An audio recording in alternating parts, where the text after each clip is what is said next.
작년 이맘때 저는 평생 모은 돈을 마지막 한 푼까지 손주의 이름으로 옮겨두었습니다. 통장을 건네던 그날 며느리는 제 손을 꼭 잡으며 어머니 덕분에 살았다고 말했습니다. 그런데 오늘 아침 저는 혼자 식은 밥을 두면서 문득 깨달았습니다. 그 손을 잡아주던 사람이 벌써 6달째 제 전화를 받지 않는다는 사실을요. 저는 순자입니다. 72이 되었고 서울 변두리의 작은 빌라 2층에 혼자 삽니다.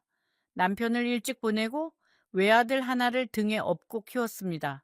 시장 좌판에서 나무를 다듬던 손이 식당 설거지로 옮겨가고 다시 남의 집 청소로 옮겨가는 동안에도 저는 한 번도 제 신세를 한탄하지 않았습니다. 아들이 대학을 마치고 좋은 사람을 만나 결혼을 하고 그 사이에서 손주가 태어났을 때 저는 비로소 제 인생의 모든 고생이 의미가 있었다고 믿었습니다. 그런데 사람의 마음이라는 것이 시간이 지나면 어떻게 변하는지 아십니까? 제가 그 변화를 알아챘을 때는 이미 너무 늦은 뒤였습니다. 처음에는 그저 바쁜 줄만 알았습니다. 아들은 회사 일이 많다고 했고 며느리는 아이 학원 일정이 빡빡하다고 했습니다. 저는 그 말을 한 번도 의심하지 않았습니다. 의심할 이유가 없었거든요. 명절이면 손주의 손을 잡고 찾아오던 그 모습이 제 머릿속에는 여전히 어제 일처럼 선명했으니까요. 지금부터 제가 들려드릴 이야기는 어쩌면 여러분의 어머니나 이웃집 할머니의 이야기일지도 모릅니다. 잠시 후에 저는 그날 통장을 건넨 뒤로 제 삶이 어떻게 무너져 내렸는지 차근차근 말씀드릴 겁니다. 혹시 여러분 주변에도 자식에게 모든 것을 내어주고 잊혀진 어른이 계시다면 댓글로 그 이야기를 들려주세요. 그리고 이런 이야기가 더 많은 분들께 닿을 수 있도록 구독 버튼도 한번 눌러주시면 고맙겠습니다. 제 아들의 이름은 민호입니다. 어릴 적부터 영민한 아이였지요. 학교에서 상장을 받아오면 저는 그것을 벽에 붙이지 못했습니다. 단칸방 벽이 워낙 얇아서 못 하나만 박아도 옆집까지 소리가 울렸으니까요. 그래서 저는 그 상장들을 신문지에 곱게 싸서 장롱 깊숙이 넣어 두었습니다. 언젠가 이 아이가 자라서 자기 집을 가지면 그때 꺼내 액자에 넣어 주리라 생각하면서요. 민호는 26세 같은 회사 동료였던 지영이를 데려왔습니다. 동그란 얼굴에 웃음이 많은 아가씨였습니다. 저는 첫눈에 마음에 들었습니다. 며느리가 들어오던 날 저는 평생 모아둔 비상금을 털어 한복을 맞춰주었습니다. 시어머니라기보다는 친정엄마가 되고 싶었습니다.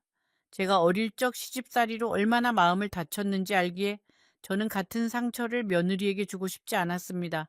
손주 윤재가 태어났을 때 저는 산후조리원으로 매일 출근하다시피 했습니다. 미역국을 끓여가고 며느리의 빨래를 가져와 손수 빨아 널었습니다. 며느리는 처음에는 어머니, 그러지 마세요 라고 말렸지만 시간이 지나자 자연스럽게 제 손길에 기대게 되었습니다. 저는 그것이 좋았습니다. 누군가에게 필요한 사람이 된다는 것, 그것만큼 노년의 큰 위로가 또 있을까요? 윤재가 어린이집에 들어가기 전까지 그 아이는 사실상 제 손에서 자랐습니다. 며느리가 다시 직장에 나가면서 저는 매일 새벽 첫 차를 타고 아들네 집으로 갔습니다. 1시간 반 거리였지요. 윤재의 아침을 차려 먹이고 기저귀를 갈고 책을 읽어주고 저녁에 며느리가 돌아올 때까지 그 아이의 작은 손을 한 번도 놓지 않았습니다.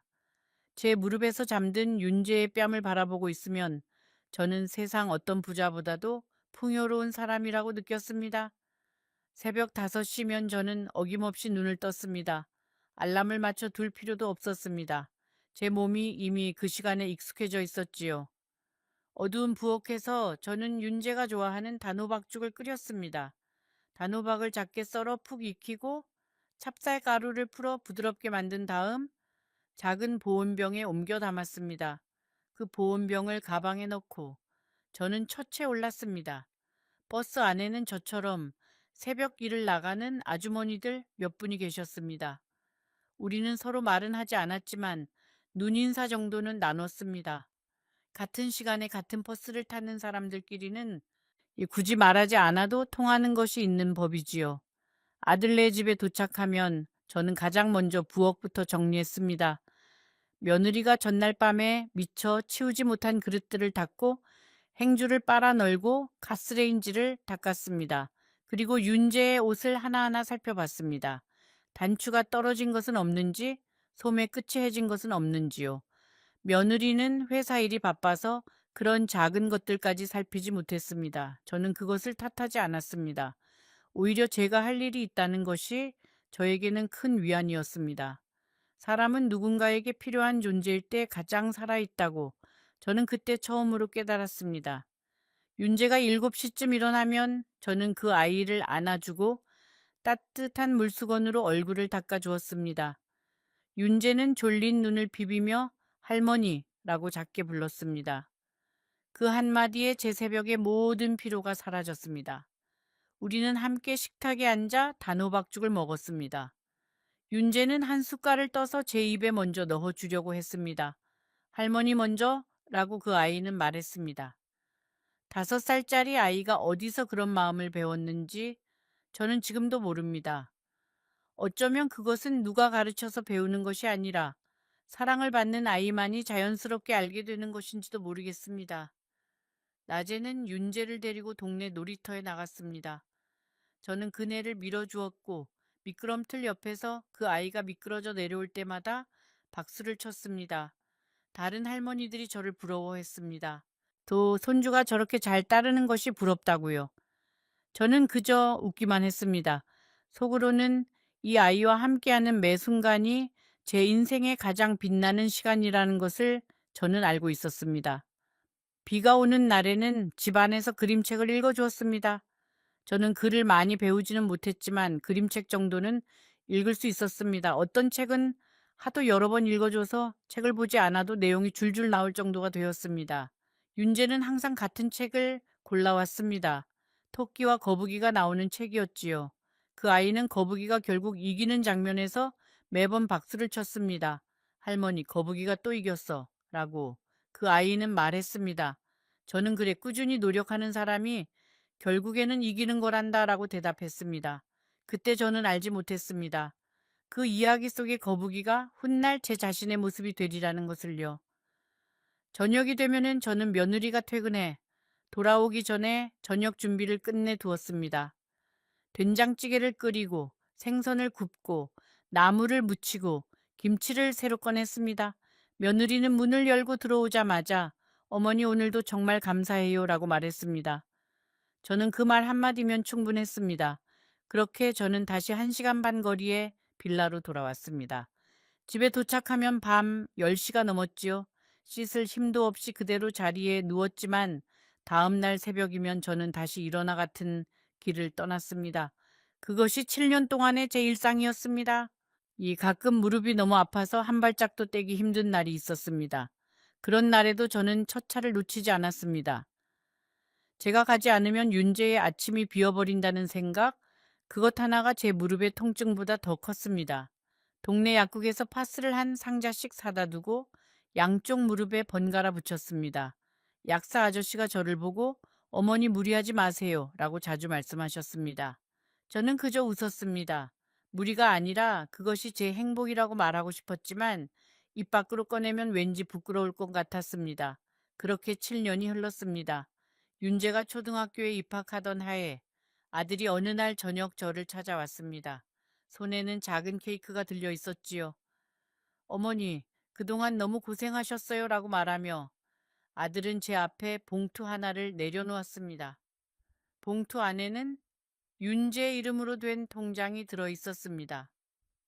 어머니가 우리한테 해주신 게 너무 많아서 이제 어머니도 좀 쉬시라는 뜻으로 저희가 작게나마 마련했어요 라고 아들은 말했습니다.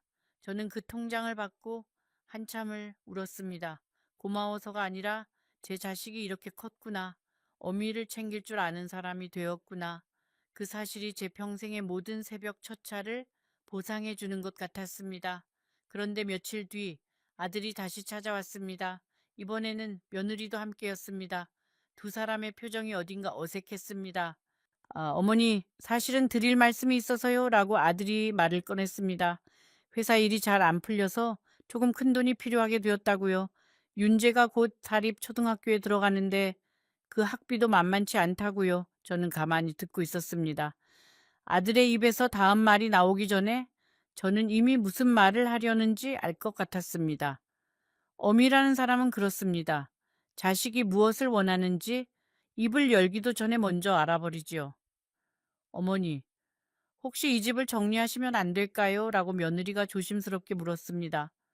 어머니가 저희 집 근처로 오시면 저희도 마음이 놓이고 어머니도 외롭지 않으실 거예요. 라고요. 그리고 집을 판 돈으로 윤재 앞으로 좀 넉넉하게 넣어두면 나중에 그 아이 유학 자금이며 결혼 자금이며 모든 게 해결될 거라고요. 저는 잠시 창밖을 바라봤습니다. 그 빌라는 제가 평생 일해서 마련한 단 하나의 재산이었습니다. 남편이 떠난 뒤로 30년 가까이 살아온 제 모든 추억이 깃든 곳이었지요. 하지만 손주의 미래라는 말 앞에서 저는 그 추억들이 갑자기 가벼워지는 것을 느꼈습니다. 어차피 제가 죽으면 다 자식한테 갈 것 아닌가. 조금 일찍 주는 것뿐이라고 저는 제 자신을 설득했습니다. 그날 밤 저는 잠을 이루지 못했습니다. 천장을 바라보며 빌라의 구석구석을 머릿속으로 그려봤습니다.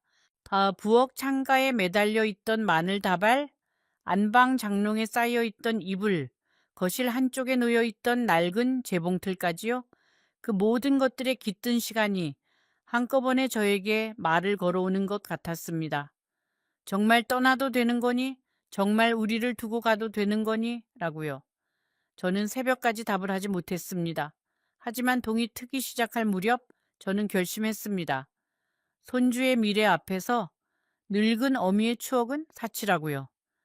다음 날 저는 부동산에 빌라를 내놓았습니다. 며칠 만에 사겠다는 사람이 나타났습니다. 저는 그 사람을 집으로 들이고 구석구석을 보여주었습니다. 그 사람이 저에게 어떤 분이 사시던 집인지 묻자 저는 그저 한 가족이 살던 집이라고만 대답했습니다. 한 어미가 평생을 보낸 집이라는 말은 차마 입 밖으로 꺼낼 수가 없었습니다. 이삿짐을 꾸리는 날 저는 짐을 거의 가져가지 못했습니다. 작은 월세방에는 들어갈 자리가 없었거든요. 평생 모은 살림의 절반 이상을 저는 그 자리에서 내어놓았습니다. 동네 분들이 가져가시기도 했고 어떤 것은 그냥 골목에 두고 왔습니다. 마지막으로 빌라의 문을 잠그고 돌아서면서 저는 한 번도 뒤를 돌아보지 않았습니다. 돌아보면 무너질 것 같았습니다. 손에 든 작은 가방 하나가 그날 제가 가진 인생의 전부였습니다. 그래서 저는 그렇게 했습니다. 빌라를 정리했고 그 돈의 거의 전부를 손주의 이름으로 옮겼습니다. 제 손에 남은 것은 작은 월세방을 얻을 만큼의 돈, 그리고 매달 나오는 적은 연금뿐이었습니다. 처음 몇 달은 좋았습니다. 며느리는 일주일에 한 번씩 반찬을 가져다 주었고 윤재는 학교에서 받은 상장을 들고 와 자랑을 했습니다. 저는 새 월세방의 좁은 부엌에서 손주가 좋아하는 갈치를 굽고 며느리가 좋아하는 시금치 나물을 무쳤습니다. 제 인생의 황혼이 이렇게 따뜻할 줄 저는 정말로 몰랐습니다. 새 월세방은 작았지만 저는 그곳을 정성껏 꾸몄습니다. 창계는 작은 화분 2개를 놓았습니다. 봉선화와 채송화였지요. 며느리가 처음 방문한 날 저는 그 화분들을 가리키며 봐, 새 집에도 꽃이 피더라 라고 말했습니다.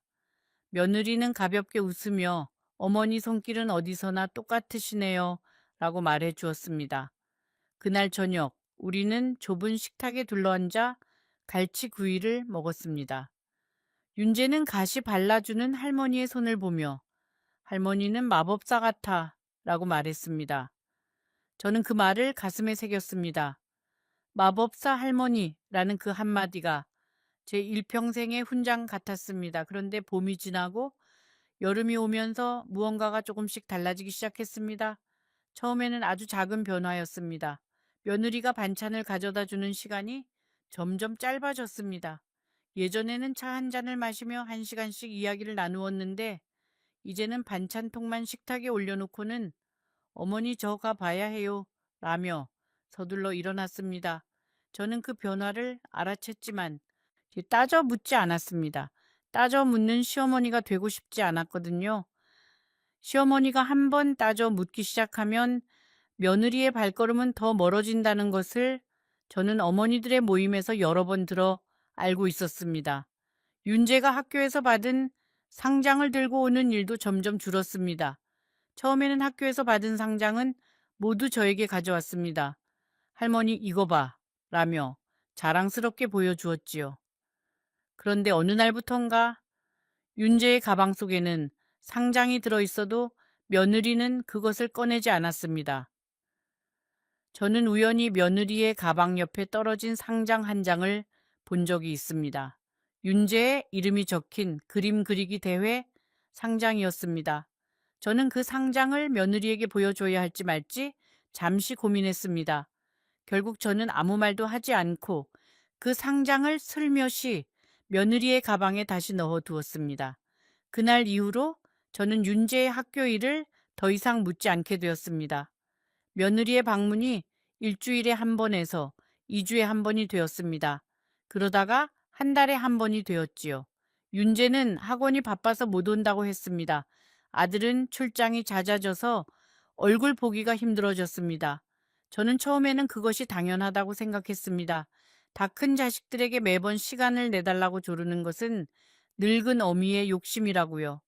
저는 며느리가 가져다 준 반찬통을 며칠씩 그대로 두고 바라보곤 했습니다.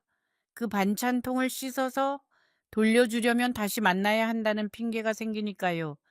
어떤 날은 일부러 천천히, 아주 천천히 그 안에 반찬을 비웠습니다. 마지막 한 숟갈을 입에 넣을 때면 다음 만남이 또 멀어진다는 생각에 마음이 무거워졌습니다.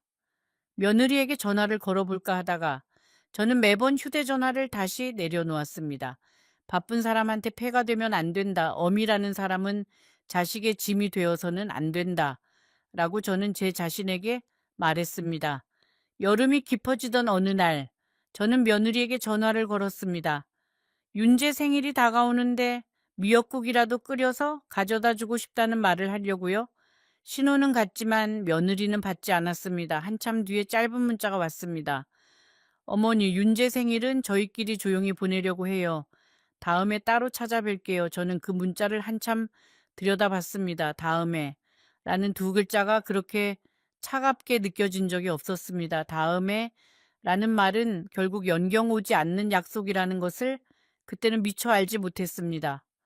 그 무렵부터 저는 잠을 잘 이루지 못했습니다. 새벽이 되면 저절로 눈이 떠졌습니다.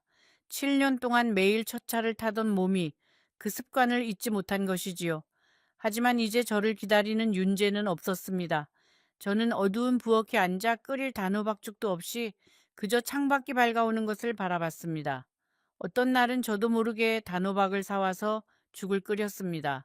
그러고는 그 죽을 혼자 다 먹지도 못하고 작은 보온병에 옮겨 담았습니다. 그 보온병을 들고 나갈 곳이 어디에도 없다는 사실을 깨달은 순간 저는 부엌 바닥에 주저앉았습니다. 이웃집 아주머니가 어느 날 우연히 그 모습을 보셨습니다. 어머니, 어디 편찮으세요? 라고 그분이 물으셨습니다. 저는 아무 일도 아니라고 그저 잠깐 어지러웠을 뿐이라고 둘러댔습니다. 그분은 한참을 저를 바라보시다가 어머니, 자식들한테 너무 매달리지 마세요. 자식은 자식의 인생이 있고 어머니는 어머니의 인생이 있어요. 라고 말씀하셨습니다. 저는 그 말을 듣고 고개를 끄덕였지만 속으로는 인정하기 싫었습니다. 어미에게 자식이 전부가 아니면 도대체 무엇이 전부란 말입니까? 가을이 되었을 때 저는 손주의 생일을 챙기려고 아들네 집을 찾아갔습니다.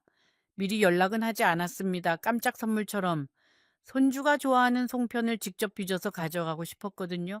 1시간 반을 버스를 타고 가는 동안 저는 윤재가 송편을 한 입 베어 물고 활짝 웃을 모습을 상상했습니다.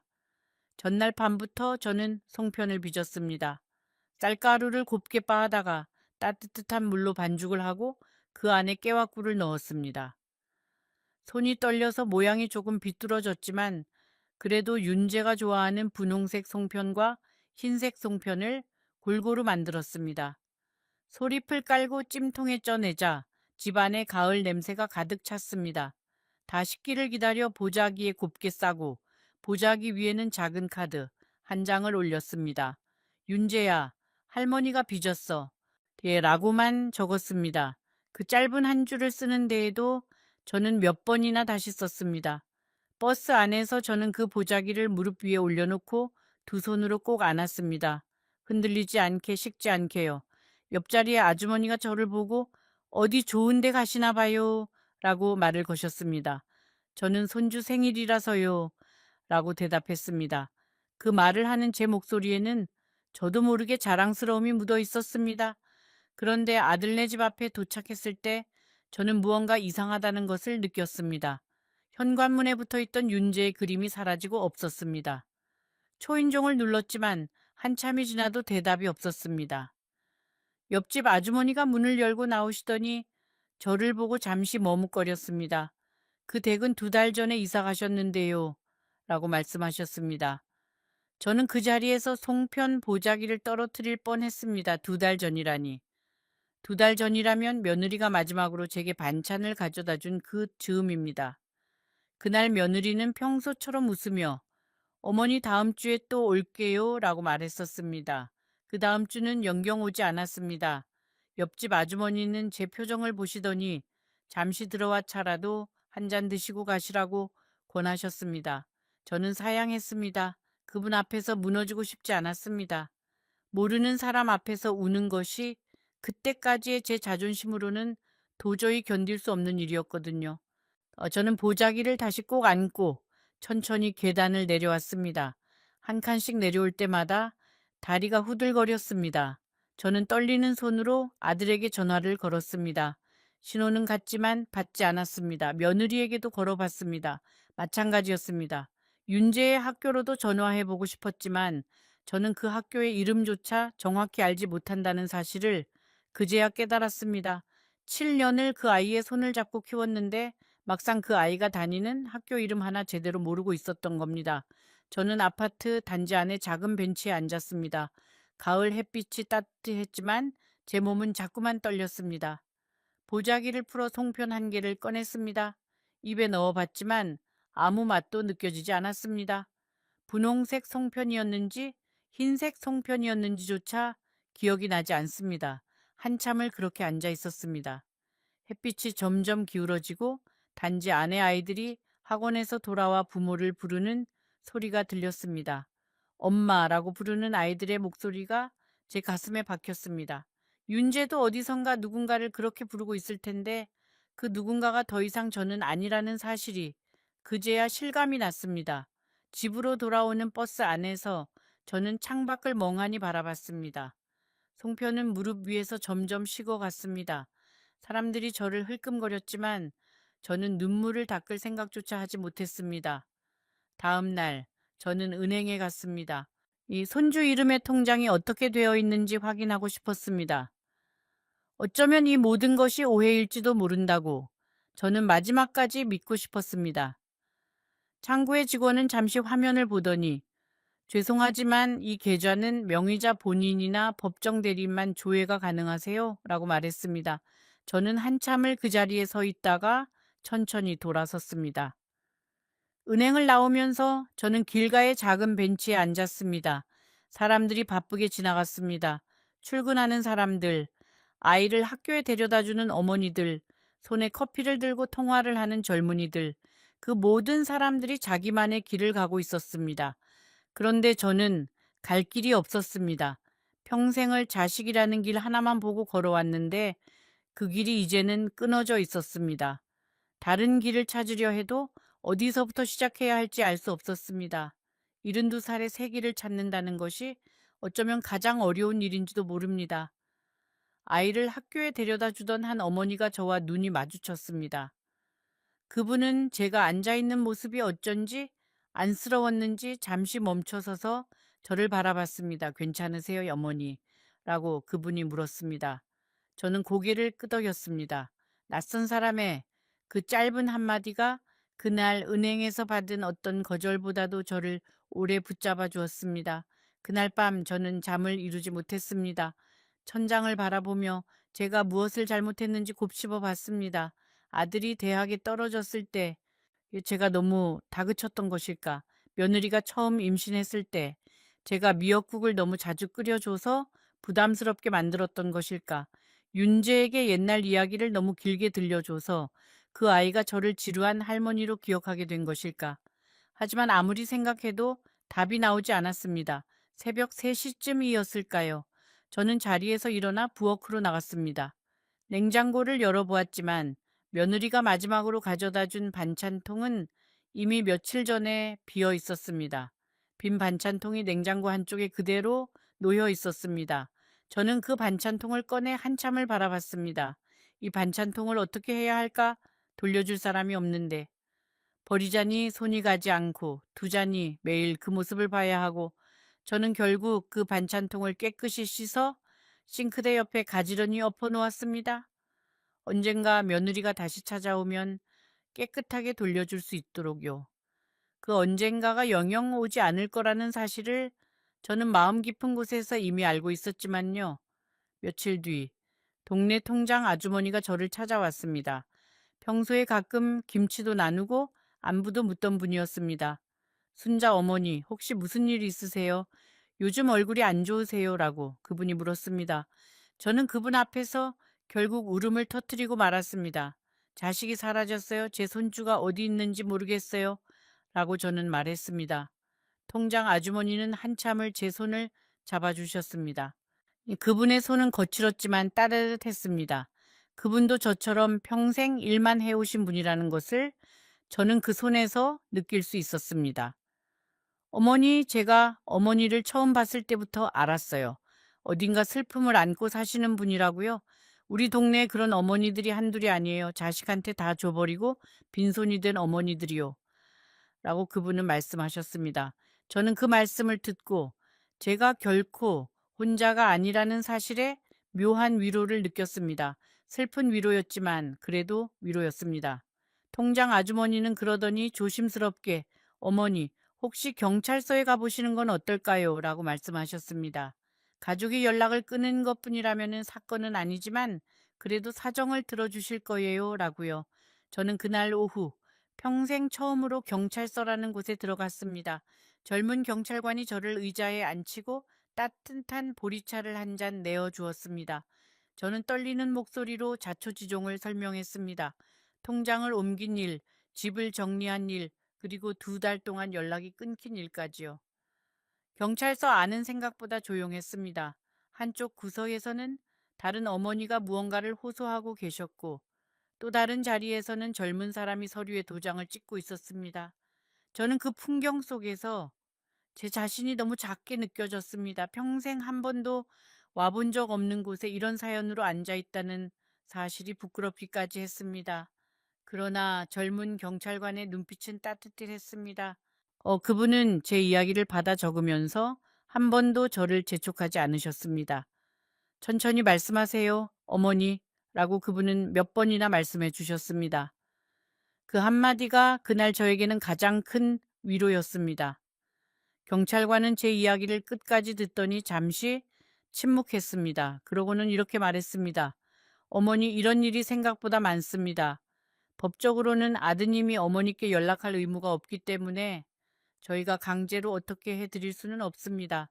하지만 가족관계 증명서를 떼보시면 적어도 아드님이 어디로 주소를 옮기셨는지는 확인하실 수 있습니다.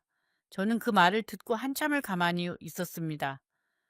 이런 일이 생각보다 많다라는 그 한마디가 제 가슴에 박혔습니다. 그러니까 저 같은 어머니가 이 도시에만도, 아니 이 나라에만도 헤아릴 수 없이 많다는 뜻이었습니다. 저는 그 사실이 슬픈지 위안인지 알 수 없었습니다. 제가 혼자가 아니라는 것은 위안이지만 이렇게 많은 어머니들이 같은 슬픔을 안고 살아간다는 것은 슬픔이었습니다. 저는 그 길로 주민센터에 갔습니다. 떨리는 손으로 가족관계 증명서와 아들의 주민등록 초본을 신청했습니다.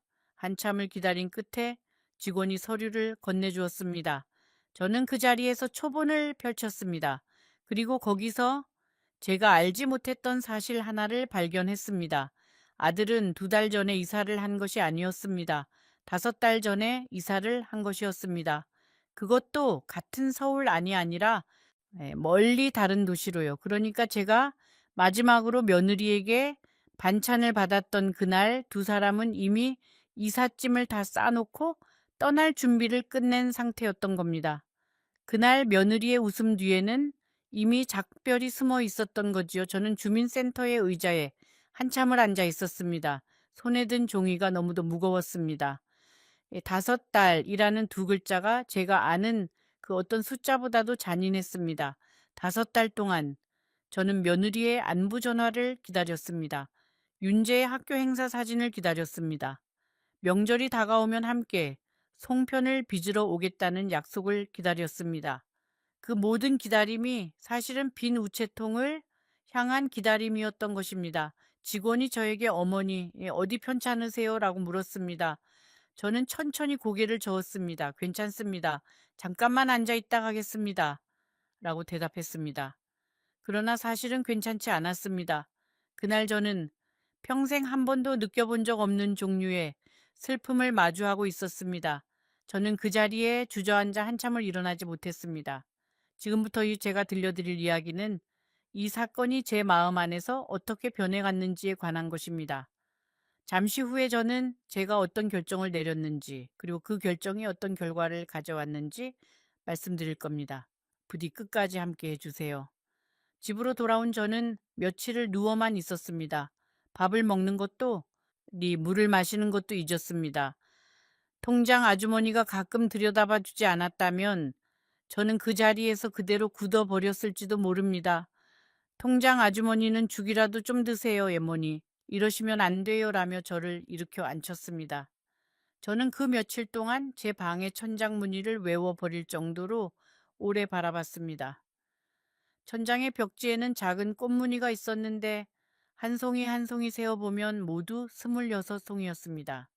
26이라는 숫자는 아들이 며느리를 처음 저에게 데려온 그 해의 나이와 같았습니다. 저는 그 우연 앞에서도 눈물이 났습니다.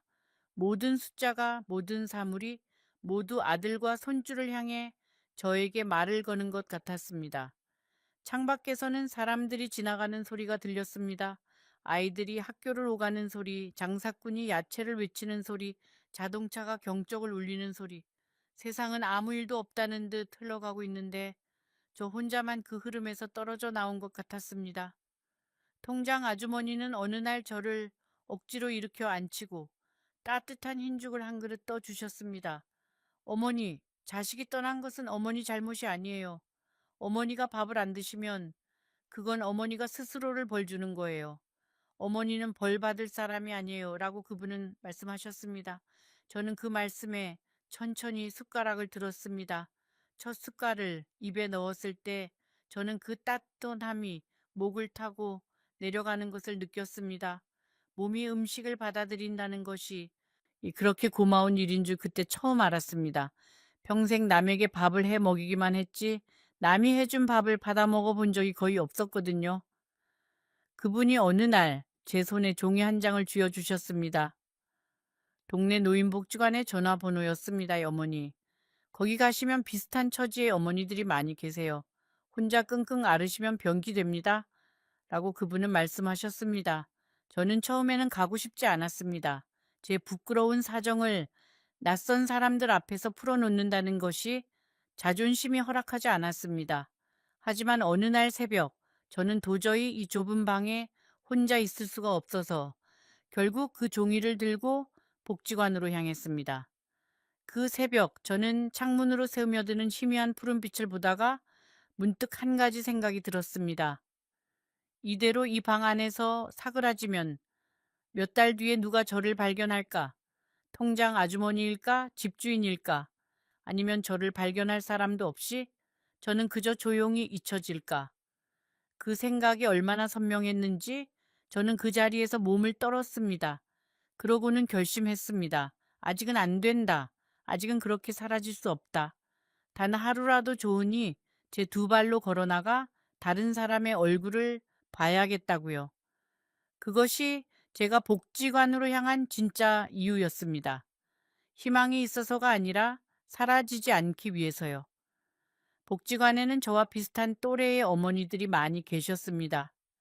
처음에는 어색했지만 차 한 잔을 나누고 노래 한 곡을 함께 부르는 사이에 예, 저는 어느새 마음이 조금 풀리는 것을 느꼈습니다. 그곳에서 저는 영자 어머니라는 분을 만났습니다. 저보다 5살이 많으신 작고 조용한 분이었지요. 복지관의 첫날, 저는 구석자리에 앉아 다른 분들을 흘끔거리기만 했습니다. 누군가 말을 걸어주기를 바라면서도 막상 누가 다가오면 어떻게 대답해야 할지 몰라 두려웠습니다. 점심시간이 되어 식판을 받아든 저는 빈자리를 찾지 못해 한참을 두리번거렸습니다. 그때 한 어르신이 저를 향해 손짓하셨습니다. 여기 자리 있어요. 이리 오세요. 라고요. 저는 어색하게 그 자리에 앉았습니다. 옆에 앉은 어르신이 제 식판에 김치를 한 젓가락 덜어주시며 새로 오셨네요. 처음에는 다 그래요. 라고 말씀하셨습니다. 그날 오후에는 노래 교실이 있었습니다. 강사 선생님이 옛날 가요를 한 곡씩 가르쳐 주셨지요. 저는 노래를 잘 부르는 사람이 아니었습니다. 평생 노래라고는 자장가밖에 불러본 적이 없었거든요. 윤재를 재울 때마다 같은 자장가를 부르고 또 불렀습니다. 그런데 그날 강사 선생님이 가르쳐 주신 노래가 하필이면 어머니라는 단어가 들어간 옛 가요였습니다. 저는 첫 소절을 부르다가 목이 메어 더 이상 따라 부를 수가 없었습니다. 옆자리의 어르신이 조용히 제 등을 토닥여 주셨습니다. 그분도 아무 말씀 없이 그저 토닥여만 주셨습니다.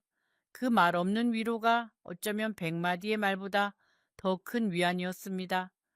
영자 어머니는 어느 날 점심시간에 슬며시 제 옆자리에 앉으셨습니다. 그러고는 이렇게 말씀하셨습니다. 순자 동생 자네 얼굴에 무슨 사연이 적혀 있어. 내가 한번 들어줄까? 저는 그분 앞에서 처음으로 모든 이야기를 털어놓았습니다. 통장도, 집도, 2달의 침묵도, 5달의 거짓말도요.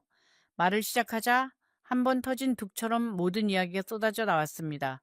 새벽 첫차 이야기, 단호박죽 이야기, 윤재가 거북이를 좋아하던 이야기, 며느리에게 한복을 맞춰주던 그날의 떨림까지요. 영자 어머니는 한 번도 끊지 않으셨습니다. 그저 가끔 고개를 끄덕이며 그래 그래 라고만 하셨습니다.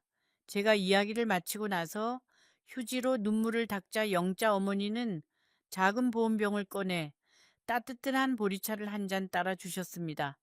우리 또래 사람들한테는 따뜻한 물 한 잔이 보약이라고 그분은 말씀하셨습니다. 영자 어머니는 한참을 듣고 나서 제 손을 가만히 쓰다듬었습니다. 그러고는 이렇게 말씀하셨습니다. 순자 동생 나도 자네랑 똑같았어. 10년 전에 그분의 이야기는 제 이야기보다 더 무거웠습니다. 그분도 평생 모은 돈을 자식에게 다 내어주었고 비슷한 방식으로 잊혀졌습니다. 그분은 한동안 마음의 병을 심하게 앓으셨다고 했습니다. 어느 겨울에는 정말로 모든 것을 놓아버리고 싶은 순간도 있었다고요.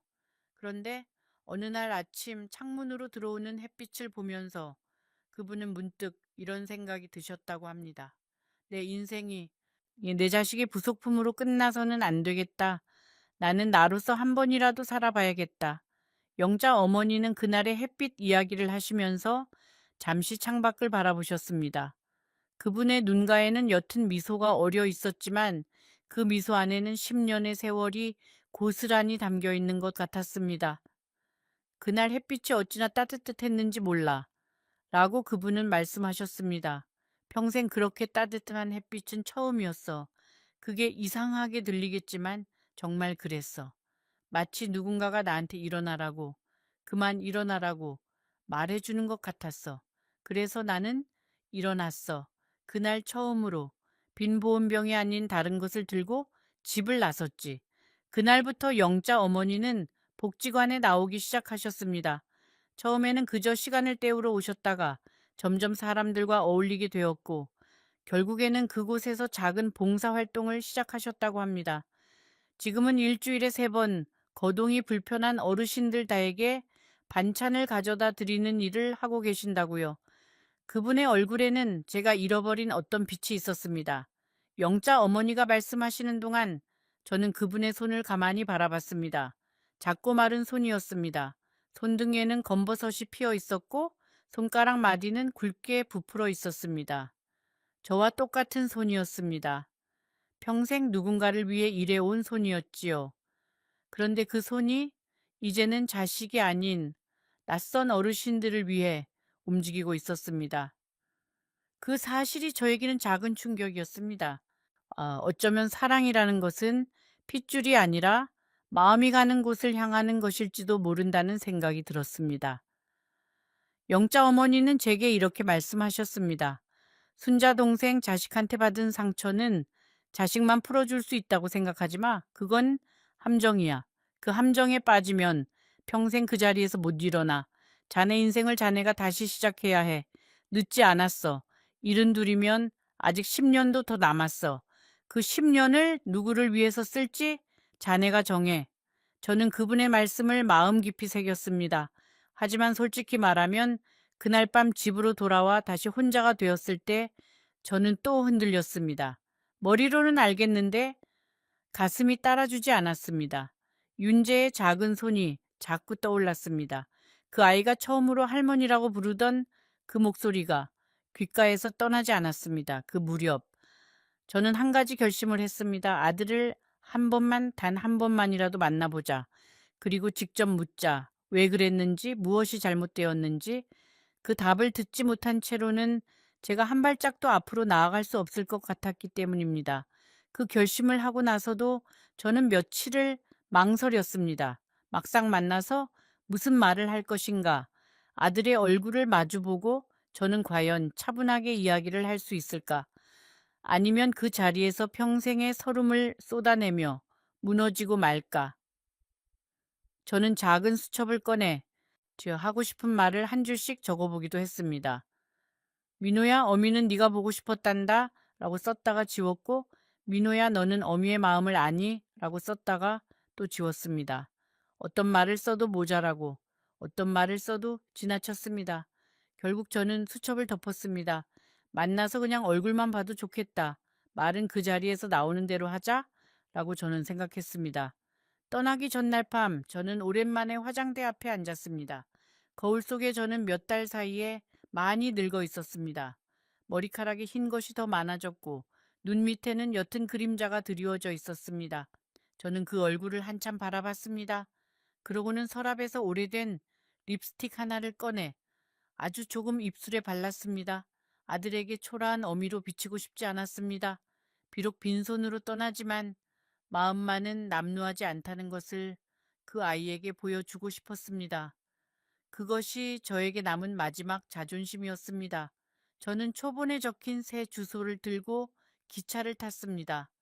3시간을 달려 도착한 그 도시는 제가 한 번도 가본 적 없는 낯선 곳이었습니다.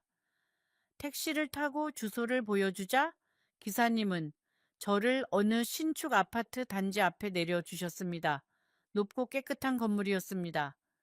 제가 살던 빌라와는 비교할 수 없을 만큼 좋은 곳이었지요. 기차 안에서 저는 한숨도 자지 못했습니다. 창밖으로 지나가는 들판과 마을들을 바라보며 저는 수십 가지의 말들을 머릿속으로 정리했다가 다시 흐트렸습니다. 네, 아들을 만나면 무슨 말부터 해야 할까? 며느리가 먼저 나오면 어떻게 인사를 해야 할까? 윤재가 저를 알아보지 못하면 저는 어떤 표정을 지어야 할까? 어떤 말도 정답이 아닌 것 같았습니다. 평생 자식만 바라보고 살아온 사람이 정작 그 자식 앞에서 무슨 말을 해야 할지 모른다는 사실이 저에게는 가장 큰 슬픔이었습니다. 기차역에 내렸을 때 저는 한참을 그 자리에 서 있었습니다. 발걸음이 떨어지지 않았습니다. 차라리 다시 돌아가는 기차표를 끊고 싶다는 생각이 몇 번이나 들었습니다. 하지만 그렇게 돌아간다면 저는 평생 후회할 것 같았습니다. 적어도 한 번은, 단 한 번은 두 사람의 얼굴을 보고 직접 물어야 했습니다. 저는 한참을 그 아파트 입구에서 서성였습니다. 들어갈 용기가 나지 않았습니다. 그렇게 2시간쯤 지났을까요? 멀리서 익숙한 실루엣이 다가왔습니다. 며느리였습니다. 한 손에는 장바구니를 들고 다른 손에는 윤재의 손을 잡고 있었지요. 윤재는 저를 알아보지 못했습니다. 아니, 알아봤는지도 모릅니다. 다만 며느리가 그 아이의 손을 더 꼭 잡고 빠르게 걸음을 옮겼을 뿐입니다. 며느리는 저와 눈이 마주쳤습니다. 잠시, 정말 잠시였지만 그 눈빛 안에는 놀람도 미안함도 어떤 감정도 없었습니다. 그저 차가운 무관심뿐이었습니다. 윤재는 그새 키가 한 뼘은 자라 있었습니다. 머리 모양도 달라졌고 입고 있는 옷도 제가 알던 것이 아니었습니다. 내 어린이용 가방을 메고 있었는데 그 가방에는 제가 한 번도 본 적 없는 캐릭터가 그려져 있었습니다. 저는 그 짧은 순간에 제가 모르는 윤재의 시간이 얼마나 많은지를 깨달았습니다. 그 아이는 분명히 저를 한 번 쳐다봤습니다. 하지만 그 눈빛에는 머뭇거림이 있었습니다. 마치 어디서 본 듯한, 그러나 정확히 누구인지 떠오르지 않는 사람을 보는 그런 눈빛이었습니다. 7년 동안 매일 함께한 할머니의 얼굴이 1년도 되지 않아 그 아이의 기억에서 흐릿해진 것입니다. 아이의 기억이라는 것은 참으로 얇은 것이더군요. 어른들은 자기가 겪은 일을 평생 짊어지고 가지만 아이는 바람이 한번 부는 것만으로도 지나간 시간이 흩어져 버립니다. 저는 그것을 탓할 수 없었습니다. 윤재는 아직 8살이었으니까요. 그러나 이해가 된다는 것과 마음이 아프지 않다는 것은 전혀 다른 말이었습니다. 이해할수록 더 아팠습니다. 원망할 대상이 없어지니 그 모든 아픔이 제 안으로만 쌓였습니다. 어머니라고 며느리가 말했습니다. 여기는 어떻게 오셨어요? 저는 아무 말도 할 수 없었습니다.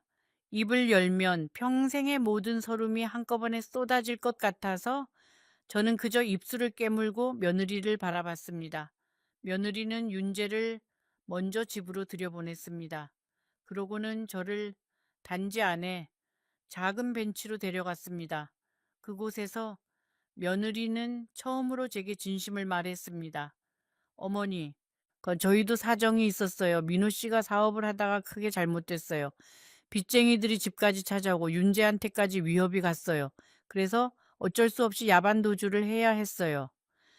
어머니께 말씀드리면 어머니까지 위험해질까봐 저희가 일부러 연락을 끊은 거예요. 며느리는 그렇게 말했습니다. 저는 한참을 그 말을 곱씹었습니다. 그리고 깨달았습니다. 이 말이 사실일 수도 있고 거짓일 수도 있다라는 것을요. 며느리의 목소리는 차분했지만 그 차분함이 오히려 저를 슬프게 했습니다. 정말로 미안한 사람의 목소리는 그렇게 차분하지 않습니다. 정말로 미안한 사람은 말이 떨리고 손이 떨리고 눈을 마주치지 못합니다. 며느리는 그 어떤 것도 떨고 있지 않았습니다. 오랫동안 준비해둔 변명을 마침내 들려줄 기회가 와서 안도하는 사람의 목소리였습니다. 저는 그 순간 며느리가 이미 여러 번 이 순간을 상상했었다는 것을 알았습니다. 언젠가 시어머니가 찾아올 그날을 며느리는 수없이 되뇌며 무슨 말을 할지 연습해 두었던 것입니다. 그 연습이 너무 완벽해서 마음이 묻어날 자리가 없었습니다. 하지만 사실이든 거짓이든 한 가지는 분명했습니다. 그들은 저를 보호하지 않았습니다. 그들은 그저 저를 잊었던 것입니다. 정말로 위험했다면 단 한 통의 짧은 메시지라도 남겼을 것입니다. 어머니 죄송해요. 잠시만 기다려 주세요. 라고요. 그런 말 한마디가 그렇게 어려운 일이었을까요? 이 며느리는 제가 아무 말도 하지 않자 가방에서 봉투 하나를 꺼냈습니다. 어머니 이거 받으세요. 저희가 지금 형편이 안 좋아서 많이는 못 드리지만 이거라도 라고 며느리는 말했습니다. 봉투 안에는 얼마 되지 않는 돈이 들어 있었습니다. 제가 손주의 통장으로 옮겨준 그 큰 돈에 비하면 정말로 보잘것없는 액수였습니다. 저는 그 봉투를 손에 쥐고 한참 바라봤습니다. 종이의 까칠한 감촉이 묘하게 제 손끝을 스쳤습니다. 봉투 안에 든 그 돈이 제 평생을 한꺼번에 가벼운 것으로 만드는 듯한 기분이 들었습니다. 새벽 첫 차도 단호박죽도 한복도 1시간 반 거리의 그 길도 모두 이 작은 봉투 하나로 정산되는 것 같았습니다. 저는 봉투를 천천히 며느리에게 다시 내밀었습니다. 됐다 라고 저는 말했습니다. 이 돈은 너희가 써라. 윤재 학원비라도 할렴. 며느리는 잠시 당황한 표정을 지었습니다. 어머니, 그래도 라고 며느리가 말을 이으려 했지만 저는 손을 들어 막았습니다. 지영아 라고 저는 며느리의 이름을 불렀습니다. 정말 오랜만에 부르는 이름이었습니다. 나는 너희를 원망하지 않는다. 원망할 힘도 이제는 없다. 다만 한 가지만 부탁하마. 윤재가 자라서 언젠가 할머니가 어디 있냐고 묻거든 거짓말은 하지 말아다오. 그 아이에게는 진실을 말해 주렴. 며느리는 고개를 숙였습니다. 그 어깨가 살짝 떨리는 것을 저는 보았습니다. 하지만 저는 더 기다리지 않았습니다. 자리에서 일어나 그 단지를 천천히 빠져나왔습니다. 기차역으로 돌아가는 길 저는 한 번도 뒤를 돌아보지 않았습니다. 이상하게도 마음이 가벼웠습니다. 아니, 가볍다기보다는 텅 비어 있었다고 하는 것이 맞겠습니다. 평생 무겁게 지고 다니던 무언가를 그날 그 벤치에 내려놓고 온 것 같았습니다. 기차 안에서 저는 창가 자리에 앉아 흘러가는 풍경을 오래도록 바라봤습니다. 들판이 지나가고 작은 마을이 지나가고 강이 지나갔습니다. 그 모든 것이 흘러가는 동안 저는 제 안에 무언가도 함께 흘러가는 것을 느꼈습니다. 그것은 미움이 아니었습니다. 미움이라면 차라리 더 뜨거웠을 것입니다. 그것은 미련이었습니다. 평생 자식과 손주에게 메어 두었던 미련이 한 가닥씩 풀려나가는 것이었습니다. 어떤 미련은 흘러가는 강물에 떨어지고, 어떤 미련은 들판의 바람에 흩어지고, 어떤 미련은 작은 마을의 굴뚝 연기 속으로 사라졌습니다. 그렇게 3시간이 지나는 동안 저는 제가 평생 지고 살아온 짐의 절반쯤을 그 기차 안에 두고 내렸습니다. 집으로 돌아온 저는 다음 날 아침 일찍 복지관으로 향했습니다. 영자 어머니가 저를 보고 환하게 웃으셨습니다. 순자 동생 얼굴이 좀 폈네 라고 그분은 말씀하셨습니다. 저는 그분께 모든 이야기를 들려드렸습니다. 그리고 마지막에 이렇게 말씀드렸습니다. 언니, 저도 봉사활동을 시작해보고 싶어요. 누군가에게 필요한 사람이 되고 싶어요. 손주가 아니라 저를 정말로 필요로 하는 사람에게요. 영자 어머니는 제 손을 꼭 잡아주셨습니다. 그날부터 저는 새로운 삶을 시작했습니다. 일주일에 3번 복지관에서 거동이 불편한 어르신들께 식사를 배달하는 일을 했습니다. 처음에는 제가 누군가를 돕는다는 것이 어색했지만 시간이 지날수록 저는 깨달았습니다. 제가 도와드리는 그분들이 사실은 저를 더 많이 도와주고 계시다는 것을요. 그분들의 작은 미소 한 번에 제 마음의 빈자리가 하나씩 채워졌습니다. 처음 배달을 나간 날 저는 무척 긴장했습니다. 보온 가방에 도시락을 담고 주소가 적힌 종이를 손에 꼭 쥐고 좁은 골목길을 헤매며 한 집 한 집을 찾아갔습니다. 첫 번째 집은 혼자 사시는 할아버지 댁이었습니다. 문을 두드리자 한참 만에 발걸음 소리가 들렸습니다. 문이 천천히 열리고 작은 체구의 할아버지가 저를 올려다보셨습니다. 저는 어색하게 도시락을 내밀며 안녕하세요, 복지관에서 왔습니다 라고 인사했습니다.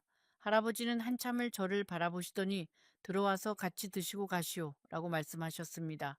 저는 거절하려다가 그 할아버지의 눈빛을 보고 그만 들어가고 말았습니다. 외로운 사람의 눈빛은 멀리서도 알아볼 수 있습니다. 저도 매일 아침 거울에서 그 눈빛을 봤거든요. 그 좁은 방 안에는 작은 탁자 하나와 낡은 텔레비전 한 대뿐이었습니다. 우리는 그 탁자에 도시락을 펼쳐놓고 함께 점심을 먹었습니다. 할아버지는 거의 말씀이 없으셨습니다. 다만 식사가 끝날 무렵 이렇게 한마디 하셨습니다. 오랜만에 사람하고 같이 밥을 먹어보네요. 저는 그 말씀에 가슴이 먹먹해졌습니다. 사람과 같이 밥을 먹는다는 것이 어떤 사람에게는 그렇게 귀한 일이라는 것을 저는 그제야 알았습니다. 저도 한때는 그 귀함을 잊고 살았습니다. 7년 동안 윤재와 매일 함께 밥을 먹으면서 저는 그것이 영원할 줄 알았거든요. 그날 이후로 저는 배달을 갈 때마다 가능하면 그 자리에 잠시라도 머물렀습니다. 도시락 하나가 아니라 사람 한 명을 전해드린다는 마음으로요. 복지관에서 저는 한글을 잘 모르시는 어르신들께 글자도 가르쳐 드리기 시작했습니다. 평생 글자를 모르고 사신 분들이 자기 이름 석자를 처음으로 쓰시던 날, 저는 그분들과 함께 울었습니다.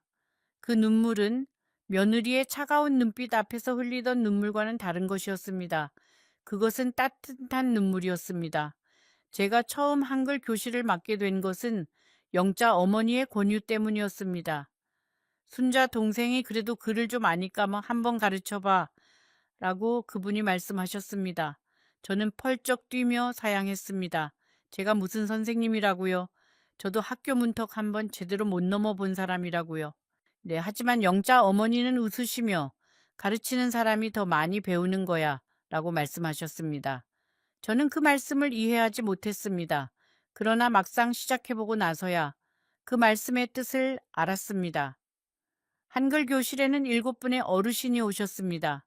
가장 나이가 많으신 분이 85이셨고 가장 젊은 분이 70이셨습니다. 모두 평생 글자를 모르고 사신 분들이었습니다.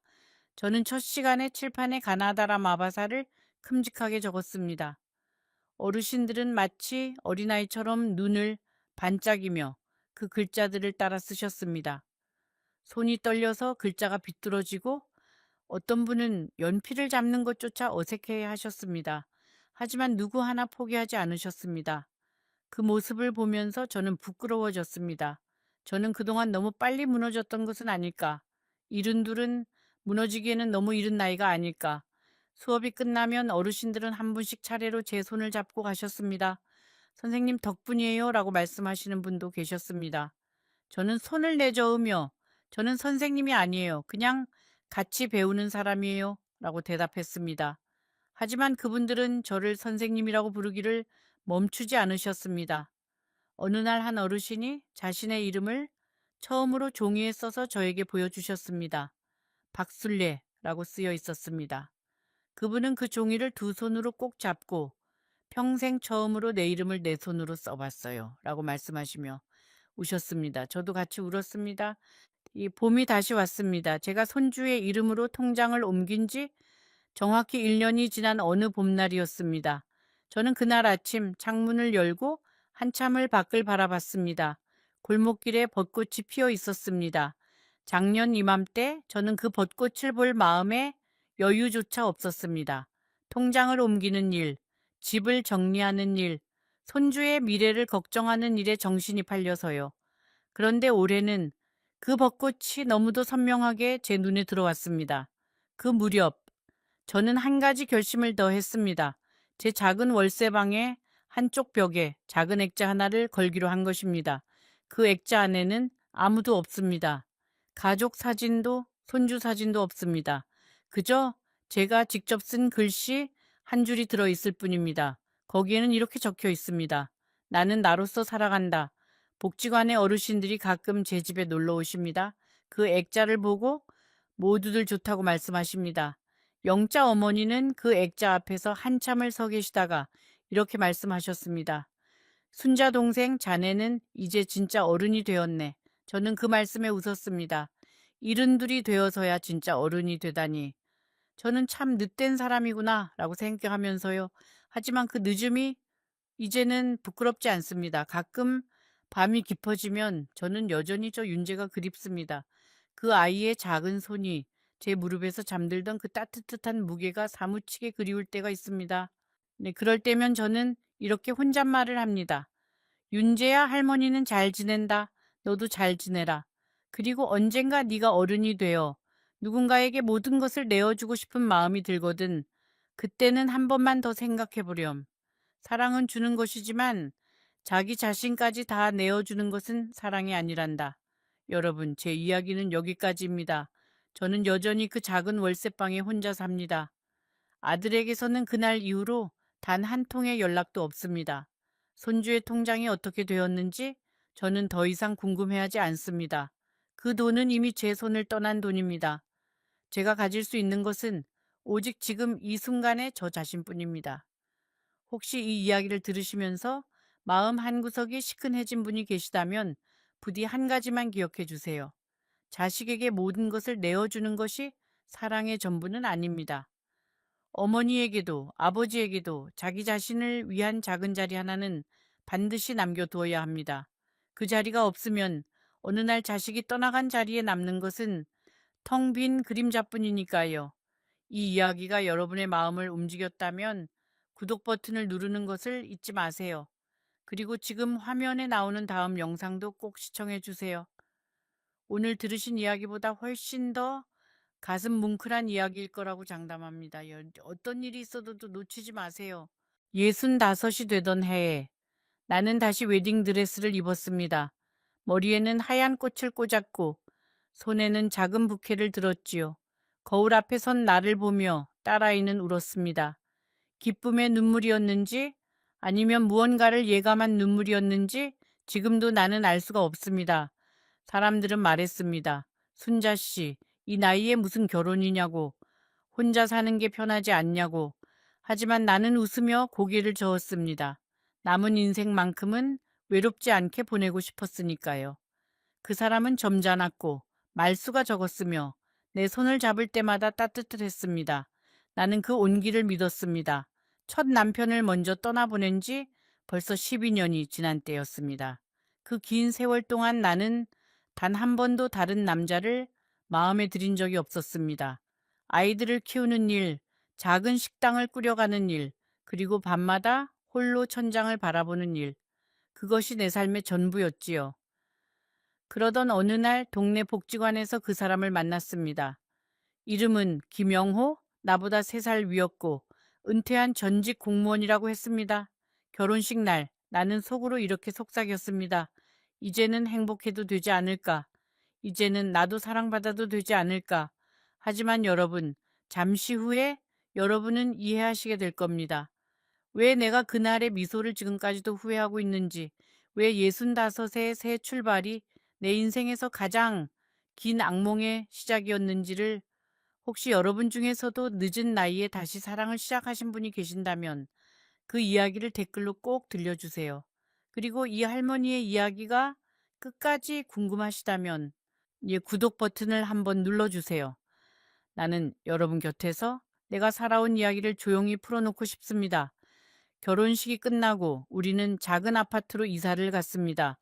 그 집은 내가 평생 모아온 돈으로 마련한 것이었습니다. 식당을 운영하며 한 푼 두 푼 모은 돈, 아이들 대학 보내고 시집 장가 보내고도 끝까지 아껴두었던 그 돈, 영호 씨는 그 집을 보며 이렇게 말했습니다. 여보, 당신 정말 대단한 여자야. 나는 그 말이 좋았습니다. 누군가 나를 대단하다고 말해주는 게 얼마만이었는지 모릅니다. 처음 몇 달은 정말 꿈 같았습니다. 아침이면 함께 산책을 했고 저녁이면 나란히 앉아 드라마를 보았지요. 그 사람은 요리도 곧잘 했습니다. 내가 피곤해 보이면 먼저 부엌으로 가서 된장찌개를 끓였고 내 생일에는 작은 케이크를 사와 촛불을 밝혔습니다. 나는 그때 처음으로 알았습니다. 늦게 찾아온 행복도 이렇게 달콤할 수 있다는 것을. 그런데 봄이 지나고 여름이 오자 무언가가 조금씩 달라지기 시작했습니다. 그 사람은 점점 말이 없어졌고 가끔씩 밤늦게 어디론가 전화를 걸었습니다. 누구냐고 물으면 예스 동료라고만 대답했지요. 나는 그 말을 믿었습니다. 믿고 싶었으니까요. 어느 날 밤 나는 우연히 그 사람의 지갑을 열어보게 되었습니다. 세탁을 하려고 주머니를 뒤지다가 말입니다. 그 안에는 낡은 사진 한 장이 들어 있었습니다.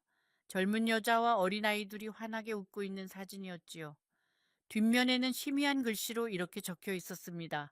사랑하는 아빠에게. 네, 나는 그 자리에 얼어붙었습니다. 영호 씨에게는 자식이 없다고 했습니다. 결혼한 적도 없다고 했습니다. 평생 혼자 살아온 노총각이라고, 그래서 나와 함께 있는 지금이 가장 행복하다고 했습니다. 그런데 이 사진은 무엇이란 말입니까? 나는 그 사진을 한참 동안 바라보았습니다. 그리고 다시 조용히 지갑 안에 넣어두었습니다. 아직은 아무것도 묻고 싶지 않았습니다. 그날 이후로 나는 잠을 이루지 못했습니다. 밤마다 그 사진 속 여자의 얼굴이 떠올랐지요. 그 여자는 누구였을까? 그 아이들은 또 누구였을까? 혹시 지금도 살아있을까? 나는 혼자 중얼거렸습니다. 묻지 말자, 묻지 말자. 묻는 순간 모든 것이 무너질지 모른다. 나는 그때부터 영호 씨를 조금씩 다른 눈으로 바라보기 시작했습니다. 아침에 그 사람이 커피를 내려줄 때도, 저녁에 함께 식탁에 앉을 때도 나는 웃고 있었지만 속으로는 그 사진을 떠올리고 있었지요. 사람이라는 것은 참 이상합니다. 한번 의심이 마음에 들어오면 그 의심은 스스로 자라기 시작합니다. 물을 주지 않아도 햇볕을 쬐지 않아도 의심은 혼자 자라지요. 그리고 어느 순간 그 의심이 마음 전체를 덮어버립니다. 나는 그 사람의 일상을 조금씩 관찰하기 시작했습니다. 전에는 눈에 띄지 않던 것들이 이제는 하나하나 눈에 들어왔지요. 그 사람이 전화를 받을 때의 목소리, 외출할 때의 옷차림, 돌아왔을 때의 표정, 모든 것이 조금씩 수상해 보였습니다.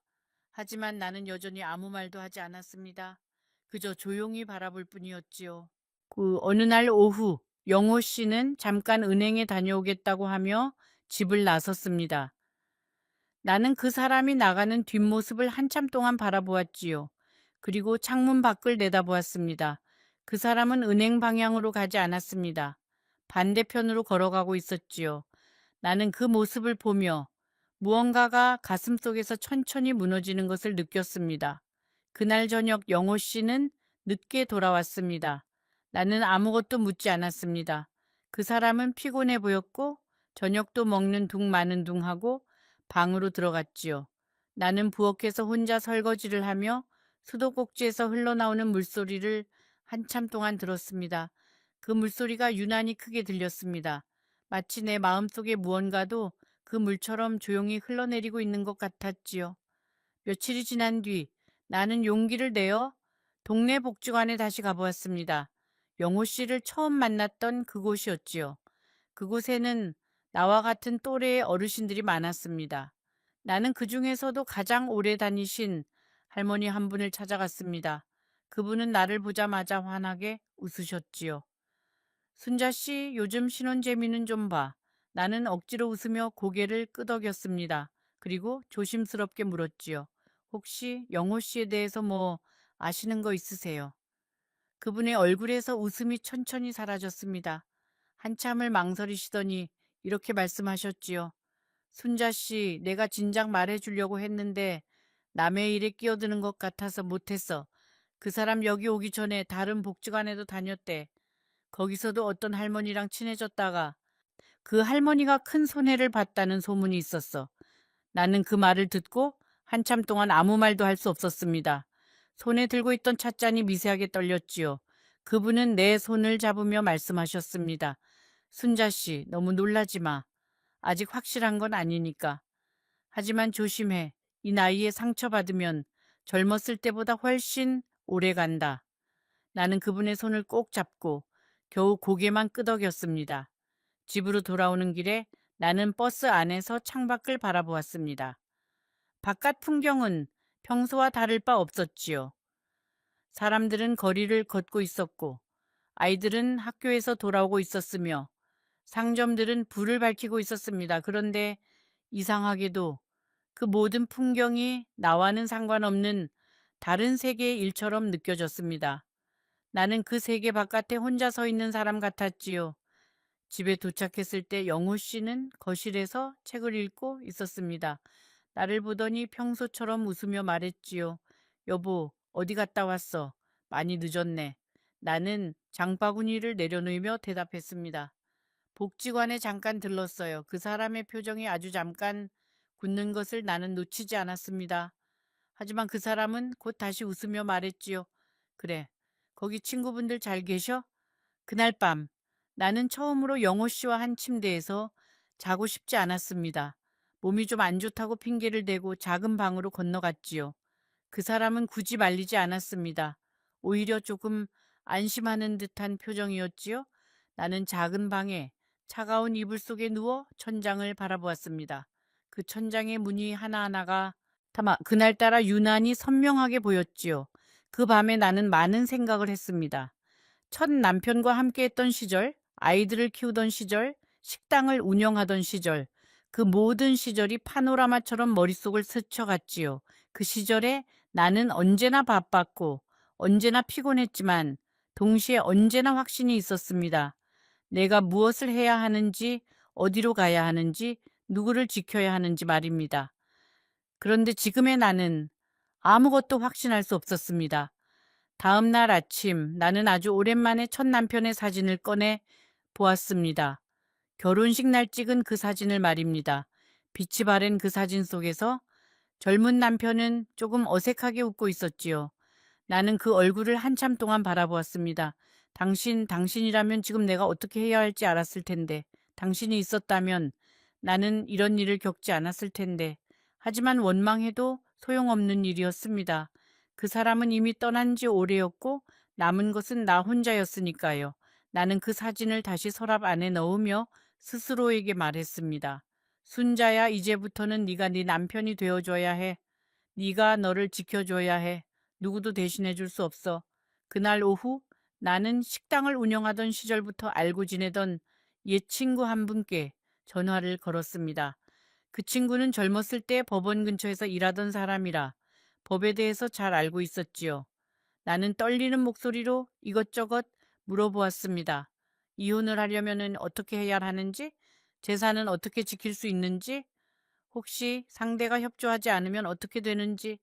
우 친구는 내 이야기를 한참 동안 듣더니 이렇게 말했습니다.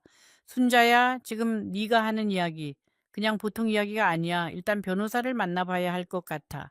그리고 당분간은 그 사람한테 들키지 않게 조심해. 내가 아는 법무사 한 분 소개해 줄게. 나는 친구의 말을 수첩에 꼼꼼히 적었습니다. 그리고 그 수첩을 내 속옷 서랍 깊은 곳에 숨겨두었지요. 그날부터 나는 이중 생활을 시작했습니다. 겉으로는 평범한 아내였고 속으로는 조용히 도망갈 준비를 하는 사람이었지요. 아침이면 영호 씨에게 웃으며 인사했고 저녁이면 함께 밥을 먹었습니다. 그 사람이 뭐라고 말하면 대답했고 농담을 하면 웃었지요. 하지만 그 모든 것이 연기였습니다. 나는 내 인생에서 이렇게 긴 연기를 해본 적이 없었습니다. 그 연기가 얼마나 힘들었는지 모릅니다. 매일 저녁 잠자리에 들 때면 온몸의 근육이 다 아팠지요. 웃는 근육도 아팠고 말하는 근육도 아팠으며 무엇보다 심장이 아팠습니다. 사랑이 식어서 아픈 것이 아니라 사랑했던 사람을 경계해야 해서 아픈 것이었지요. 그것은 완전히 다른 종류의 아픔이었습니다. 어느 저녁 영호 씨는 평소답지 않게 긴 이야기를 시작했습니다. 자기가 젊었을 때 얼마나 고생을 했는지, 가족 때문에 얼마나 많은 것을 포기했는지, 그리고 나를 만난 것이 얼마나 큰 행운이었는지 말입니다. 나는 그 이야기를 들으며 고개를 끄덕였습니다. 겉으로는 감동한 듯한 표정을 지으면서 말이지요. 하지만 속으로는 이렇게 생각했습니다. 이 사람은 지금 왜 이런 이야기를 하고 있을까? 무언가를 부탁하려는 걸까? 아니나 다를까 그 사람은 이야기 끝에 조심스럽게 말했습니다. 여보, 사실은 내가 옛날에 빌린 돈이 조금 있어. 얼마 안 돼. 그런데 그걸 지금 정리하려고 하니까 당신이 좀 도와줄 수 있을까? 나는 숨이 멎는 것 같았습니다. 얼마나라고 겨우 물었지요. 그 사람이 말한 액수는 얼마 안 된다고 하기에는 너무 큰 금액이었습니다. 나는 그 자리에서 바로 대답하지 않았습니다. 생각해 볼게요. 라고만 말하고 일어섰지요. 그 사람은 내 손을 잡으며 말했습니다. 여보, 이건 우리 두 사람의 미래를 위한 일이야. 내가 이 짐을 벗어야 우리가 진짜로 편안하게 살 수 있거든. 나는 웃으며 고개를 끄덕였습니다. 하지만 속으로는 이렇게 생각하고 있었지요. 드디어 본색을 드러내는구나. 그 밤에 나는 법무사 친구에게 긴 문자를 보냈습니다. 상황을 자세히 설명했지요. 친구는 새벽에 답장을 보내왔습니다. 순자야, 절대 돈 주지 마. 어떤 이유로도. 그리고 내일 나한테 와. 지금 당장 움직여야 해. 나는 그 문자를 읽고 또 읽었습니다. 그리고 조용히 휴대전화를 껐지요. 다음 날 나는 영호 씨에게 시장에 다녀오겠다고 말하고 집을 나섰습니다. 하지만 내가 간 곳은 시장이 아니었지요. 법무사 친구의 사무실이었습니다. 그 사무실은 도심에서 조금 떨어진 작은 건물의 2층에 있었습니다. 나는 계단을 오르면서 내 인생이 이렇게 조용한 계단 위에서 결정되고 있다는 것이 이상하게 느껴졌습니다. 뒤에 사무실에 들어서자 친구는 나를 반갑게 맞이했지요. 그리고 바로 본론으로 들어갔습니다. 순자야, 내가 어제 네가 말한 이름으로 조금 알아봤어. 그런데 말이야, 이게 쉽게 말할 수 있는 상황이 아니야. 친구는 서류 한 장을 꺼냈습니다. 그 서류에는 영호 씨의 이름이 적혀 있었고 그 아래로 여러 가지 기록이 나열되어 있었지요. 나는 그 서류를 한참 동안 바라보았습니다. 글자 하나하나가 눈에 들어오지 않았지요. 그저 숫자들과 날짜들이 흐릿하게 보일 뿐이었습니다. 친구는 조용히 말했습니다. 순자야, 네가 알아야 할 것이 많아. 그런데 한꺼번에 다 말하면 네가 감당하기 힘들 거야. 그래서 오늘은 꼭 필요한 것만 말할게. 그리고 친구는 가장 중요한 한 가지를 말해 주었습니다. 영호 씨는 이미 결혼이라는 제도를 여러 번 이용해온 사람이었다는 것, 그리고 그 결혼들이 모두 비슷한 패턴으로 끝났다는 것. 상대방은 늘 나이 많은 여성이었고 마지막에는 모두 재산의 일부를 잃었다는 것. 나는 그 이야기를 들으면서 마음 한구석에서 무언가가 마지막으로 무너지는 것을 느꼈습니다. 친구는 나에게 구체적인 조언을 해주었습니다. 첫째, 어떤 일이 있어도 돈을 주지 말 것. 둘째, 집 명의를 절대 변경하지 말 것. 셋째, 중요한 서류들을 안전한 곳으로 옮길 것. 넷째, 믿을 수 있는 가족에게 상황을 알릴 것. 다섯째, 필요하면 언제든지 도움을 요청할 것. 나는 그 5가지를 마음속에 깊이 새겼습니다. 사무실을 나서면서 나는 이상하게도 마음이 조금 가벼워진 것을 느꼈습니다. 상황은 더 나빠졌는데 마음은 오히려 가벼워졌지요. 그것은 아마도 더 이상 혼자가 아니라는 느낌 때문이었을 겁니다. 내 상황을 아는 사람이 생겼고 나를 도와줄 사람이 생겼으니까요. 그것만으로도 나는 조금 숨을 쉴 수 있었습니다. 하지만 집으로 돌아가는 발걸음은 여전히 무거웠습니다. 그 집 문을 열면 다시 연기를 시작해야 했으니까요. 웃어야 하고 대답해야 하고 아무것도 모르는 척해야 했습니다. 나는 아파트 입구에 서서 한참 동안 심호흡을 했지요. 그리고 스스로에게 말했습니다. 순자야, 조금만 더 버티자. 조금만 더. 집에 들어서자. 영호 씨는 거실 소파에 앉아 나를 기다리고 있었습니다. 시장 갔다 온 것 치고는 많이 늦었네. 라고 그 사람은 말했지요. 목소리에 미묘한 긴장이 섞여 있었습니다. 나는 장바구니를 들어보이며 말했습니다. 사람이 많아서요. 그리고 오랜만에 옛 친구도 만났어요. 그 사람은 아무 말도 하지 않았지요. 하지만 나를 바라보는 눈빛은 평소와는 조금 달랐습니다. 그날 저녁, 나는 평소보다 정성스럽게 저녁을 차렸습니다. 그 사람이 좋아하는 반찬들을 여러 가지 만들었지요. 나물도 무치고 생선도 굽고 된장찌개도 새로 끓였습니다. 그 사람은 저녁을 먹으면서 기분이 좋아진 듯은 했지요. 여보, 오늘은 왠지 특별한 저녁이네. 라고 그 사람은 말했습니다. 나는 웃으며 대답했지요. 그냥 오늘은 당신한테 잘해주고 싶었어요. 그것은 절반은 진심이었고 절반은 전략이었습니다. 하지 나는 그 사람이 나를 의심하지 않게 하고 싶었습니다.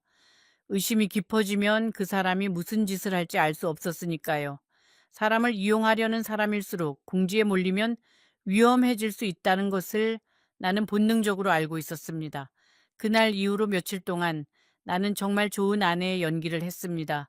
아침마다 그 사람에게 따뜻한 국을 끓여 주었고 저녁이면은 함께 산책을 나갔지요. 그 사람은 점점 안심하는 듯 했습니다. 빚 이야기도 다시 꺼냈지만 나는 부드럽게 말했지요. 조금만 기다려줘요. 내가 알아서 해결할게요. 그 사람은 고개를 끄덕였고 만족한 표정을 지었습니다. 그 며칠 동안 나는 조용히 움직였습니다. 법무사 친구가 알려준 대로 중요한 서류들을 하나씩 다른 곳으로 옮겼지요. 내가 가입한 보험 증권, 은행 통장, 부동산 등기부, 그리고 인감 도장까지 모두 딸의 집에 조금씩 가져다 놓았습니다. 딸에게는 아직 자세한 이야기를 하지 않았지만 뭔가 이상하다는 것은 눈치채고 있었지요. 그러던 어느 날 내 친딸이 나를 찾아왔습니다. 결혼식 때 울었던 그 아이 말입니다. 딸은 나를 보자마자 얼굴을 찡그렸습니다. 엄마, 얼굴이 왜 이래? 어디 아파? 나는 웃으며 손을 저었지요. 아니야, 괜찮아. 그냥 요즘 잠을 잘 못 자서 그래. 딸은 내 손을 잡더니 조용히 말했습니다. 엄마, 나한테 뭐 숨기는 거 있지? 딸아이는 어릴 때부터 눈치가 빠른 아이였습니다. 내가 아무리 감추려고 해도 내 얼굴만 보면 무슨 일이 있는지 알아챘지요. 어렸을 때 식당을 운영하면서 손님과 다투고 돌아온 날, 딸은 내 손에 차가운 물수건을 가져다 주곤 했습니다. 엄마, 오늘 힘들었지? 라고 말하면서 말입니다. 그 아이의 그런 따뜻함이 나를 여기까지 살게 한 힘이었는지도 모릅니다. 나는 딸의 얼굴을 바라보며 한참 동안 말을 잇지 못했습니다. 딸의 눈에는 어릴 때부터 보아온 그 맑은 빛이 그대로 남아 있었지요. 그런 눈을 바라보면서 거짓말을 한다는 것이 나에게는 더 큰 고통이었습니다. 하지만 아직은 말할 수 없었습니다. 내가 모든 것을 정리할 때까지는 딸을 끌어들이고 싶지 않았지요. 나는 딸의 손을 잡으며 말했습니다. 별일 아니야. 엄마가 나이가 들어서 그래. 걱정하지 마. 대신 손주들이나 보고 싶구나. 언제 한번 데리고 와. 딸은 나를 빤히 바라보더니 한숨을 쉬며 말했지요. 엄마, 나는 엄마가 행복했으면 좋겠어. 이 결혼 축하한다고 말했지만 사실은 지금도 걱정돼. 뭐라도 있으면 나한테 꼭 말해. 나는 겨우 고개만 끄덕였습니다. 딸이 돌아간 뒤 나는 부엌 식탁에 앉아 한참을 울었습니다. 소리를 내지 못하고 그저 눈물만 뚝뚝 떨어뜨리며 말이지요. 그 순간 영호 씨가 방에서 나왔습니다. 나를 보더니 놀란 표정으로 물었지요. 여보, 왜 울어? 무슨 일 있어? 나는 황급히 눈물을 닦으며 말했습니다. 아무것도 아니에요. 딸아이가 가고 나니까 조금 허전해서요. 그 사람은 내 어깨를 부드럽게 쓰다듬었습니다. 그 손길이 그날따라 유난히 차갑게 느껴졌지요. 그날 밤, 영호 씨는 나를 한참 바라보다가 이렇게 말했습니다. 여보, 우리 이제 정말 가족이잖아. 서로 비밀 같은 건 없었으면 좋겠어. 당신 딸이 뭐라고 하고 갔어? 나는 차분하게 대답했지요. 별말 없었어요. 그냥 엄마 얼굴 보러 왔다가 간 거예요. 그 사람은 고개를 끄덕였지만 믿지 못하는 표정이었습니다. 그 밤에도 나는 잠을 이루지 못했습니다. 영호 씨는 내 옆에서 평화롭게 잠들어 있었지요. 그 사람의 숨소리를 들으며 나는 이상한 생각을 했습니다. 이 사람은 나를 속이면서도 어떻게 이렇게 편안하게 잠을 잘 수 있을까? 양심이라는 것이 아예 없는 걸까? 아니면 이미 오랜 세월 동안 이런 일을 해오면서 양심이 무뎌진 걸까? 나는 어느 쪽이든 무서웠습니다. 다음 날 아침 나는 아주 평범한 얼굴로 일어났습니다. 영호 씨에게 아침을 차려주고 그 사람이 좋아하는 커피까지 내려주었지요. 그 사람은 만족스러운 표정으로 식탁에 앉아 아침을 먹었습니다. 나는 맞은편에 앉아 그 사람의 얼굴을 관찰했습니다. 평범한 중년 남자의 얼굴이었지요. 거리에서 만나면 아무도 의심하지 않을 그런 얼굴 말입니다. 그 평범함이 오히려 가장 무서운 것이라는 사실을 나는 그때 깨달았습니다. 아침을 먹고 나서 영호 씨는 다시 어디론가 전화를 걸기 시작했습니다. 베란다로 나가서 낮은 목소리로 말이지요. 나는 거실에서 청소를 하는 척하며 그 전화 소리에 귀를 기울였습니다. 정확한 내용은 들리지 않았지만 중간중간 들리는 단어들이 마음에 걸렸지요. 돈, 시간, 그리고 빨리 이런 단어들이었습니다. 그 전화가 끝나고 영호 씨는 거실로 돌아와서 나에게 이렇게 말했습니다. 여보, 내가 며칠 지방에 좀 다녀와야 할 것 같아. 옛 친구가 부탁한 일이 있어서. 나는 아무렇지도 않은 표정으로 대답했지요. 그래요, 다녀오세요. 며칠이나 걸려요. 그 사람은 한 2, 3일 정도라고 말했습니다. 나는 속으로 생각했습니다. 이건 기회다. 영호 씨가 지방에 내려간 뒤 나는 본격적으로 움직이기 시작했습니다. 먼저 법무사 친구에게 전화를 걸어 상황을 알렸지요. 친구는 좋은 기회라며 그 사이에 마무리해야 할 일들을 알려주었습니다. 나는 그 지시에 따라 하루 종일 은행과 구청을 오갔지요. 허리가 아프고 다리가 저렸지만 이상하게도 피곤하지 않았습니다. 오히려 무언가를 하고 있다는 사실이 나를 버티게 해주었지요. 그날 저녁 집에 혼자 돌아왔을 때 나는 오랜만에 텅 빈 집을 느꼈습니다. 그 사람이 없는 집은 조용했지만 무섭지 않았지요. 오히려 편안했습니다. 나는 그 사실을 깨닫고 혼자 씁쓸하게 웃었습니다. 사랑해서 함께하고 싶었던 사람이 없을 때 오히려 편안하다니 그것이 내 결혼의 진짜 모습이었던 것입니다. 그 혼자만의 저녁 나는 오래된 라디오를 틀어놓았습니다. 예전에 식당에서 틀어놓곤 했던 그 라디오 말입니다. 오래된 노래들이 흘러나왔지요. 내가 젊었을 때 좋아했던 노래들이었습니다. 그 노래들을 들으며 나는 된장찌개를 하나 끓였습니다. 아주 소박한 저녁이었지만 그날따라 그 된장찌개가 이상하게 맛있었습니다. 영호 씨는 이틀 뒤에 돌아왔습니다. 돌아온 그 사람은 어딘가 이상했지요. 피곤해 보이는 것은 물론이고 무언가에 쫓기는 듯한 표정이었습니다. 그리고 나를 보자마자 대뜸 이렇게 물었지요. 여보, 전에 내가 말한 그 돈 문제 어떻게 됐어?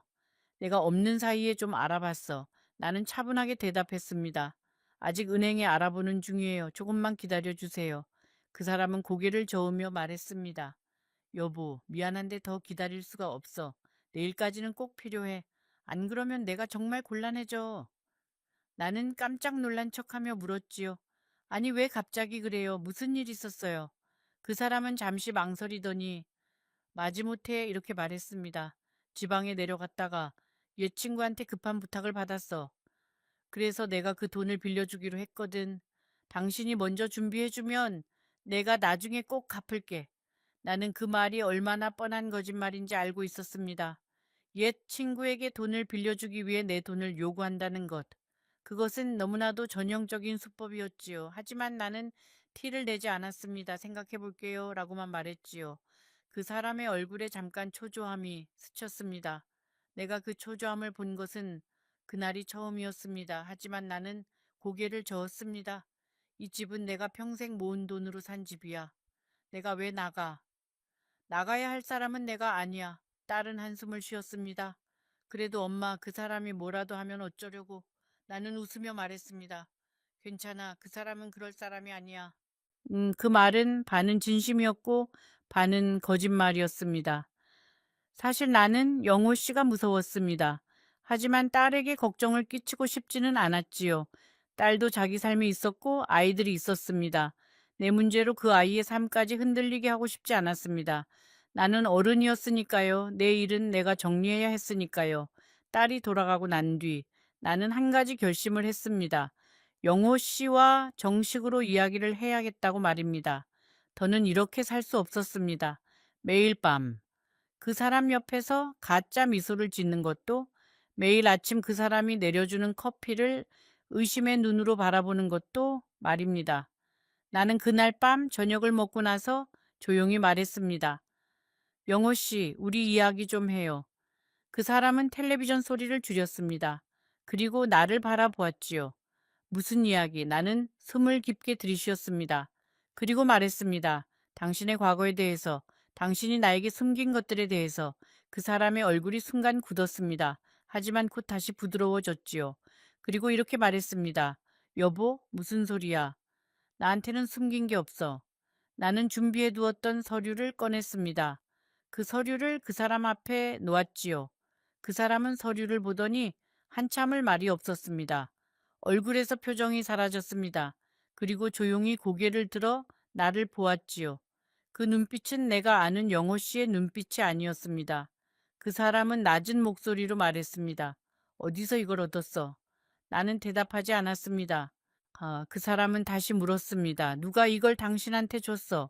나는 여전히 대답하지 않았지요. 침묵이 길어지자 그 사람은 천천히 일어섰습니다.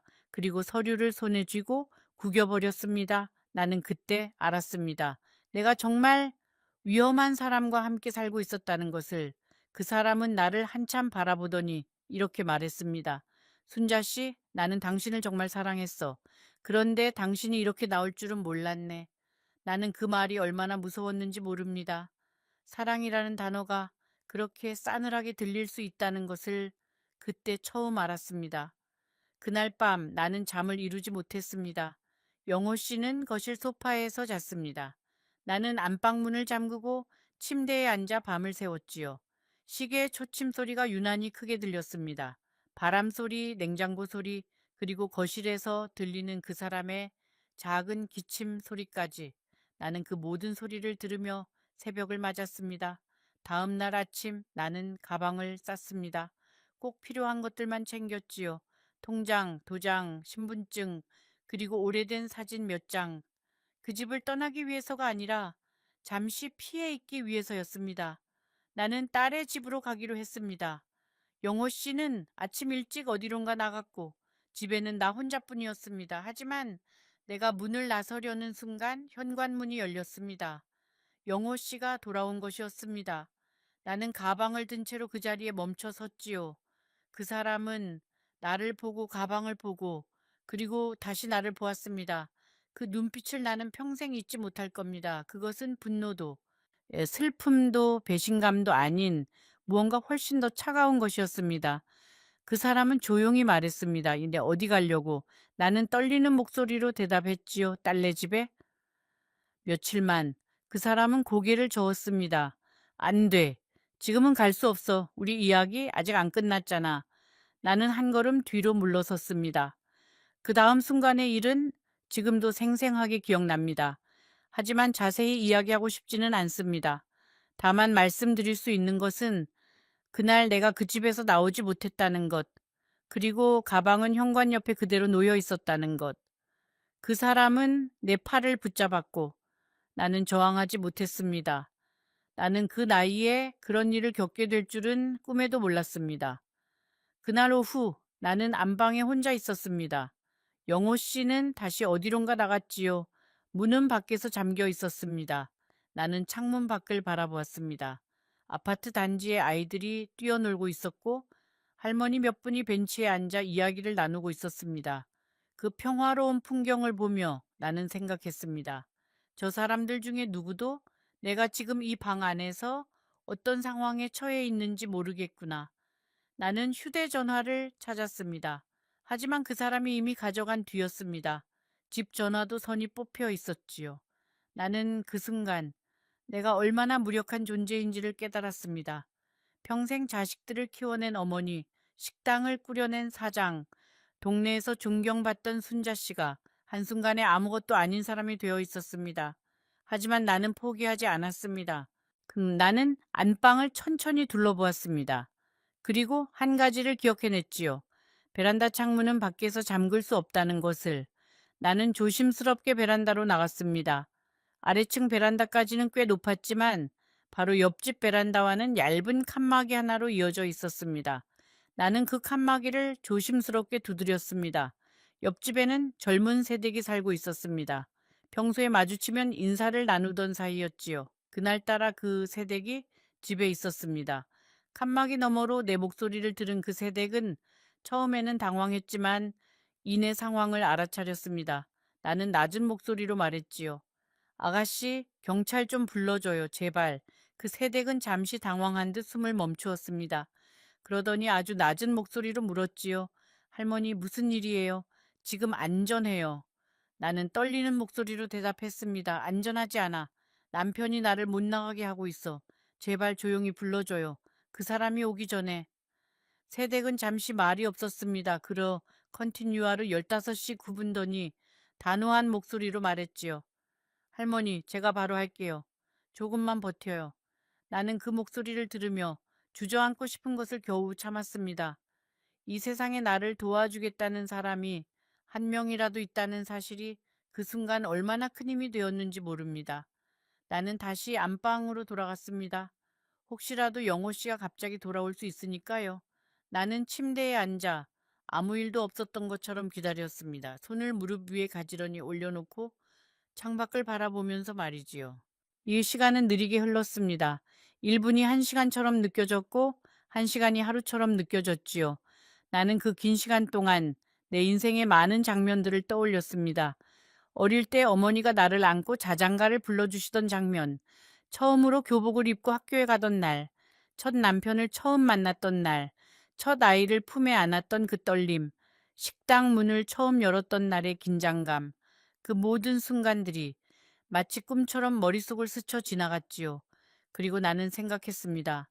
만약 내가 오늘 이 집에서 무사히 나갈 수 있다면 남은 인생을 어떻게 살아야 할까? 더 이상 누군가를 원망하는 데 시간을 쓰지 말자. 더 이상 잃어버린 것을 아쉬워하지 말자.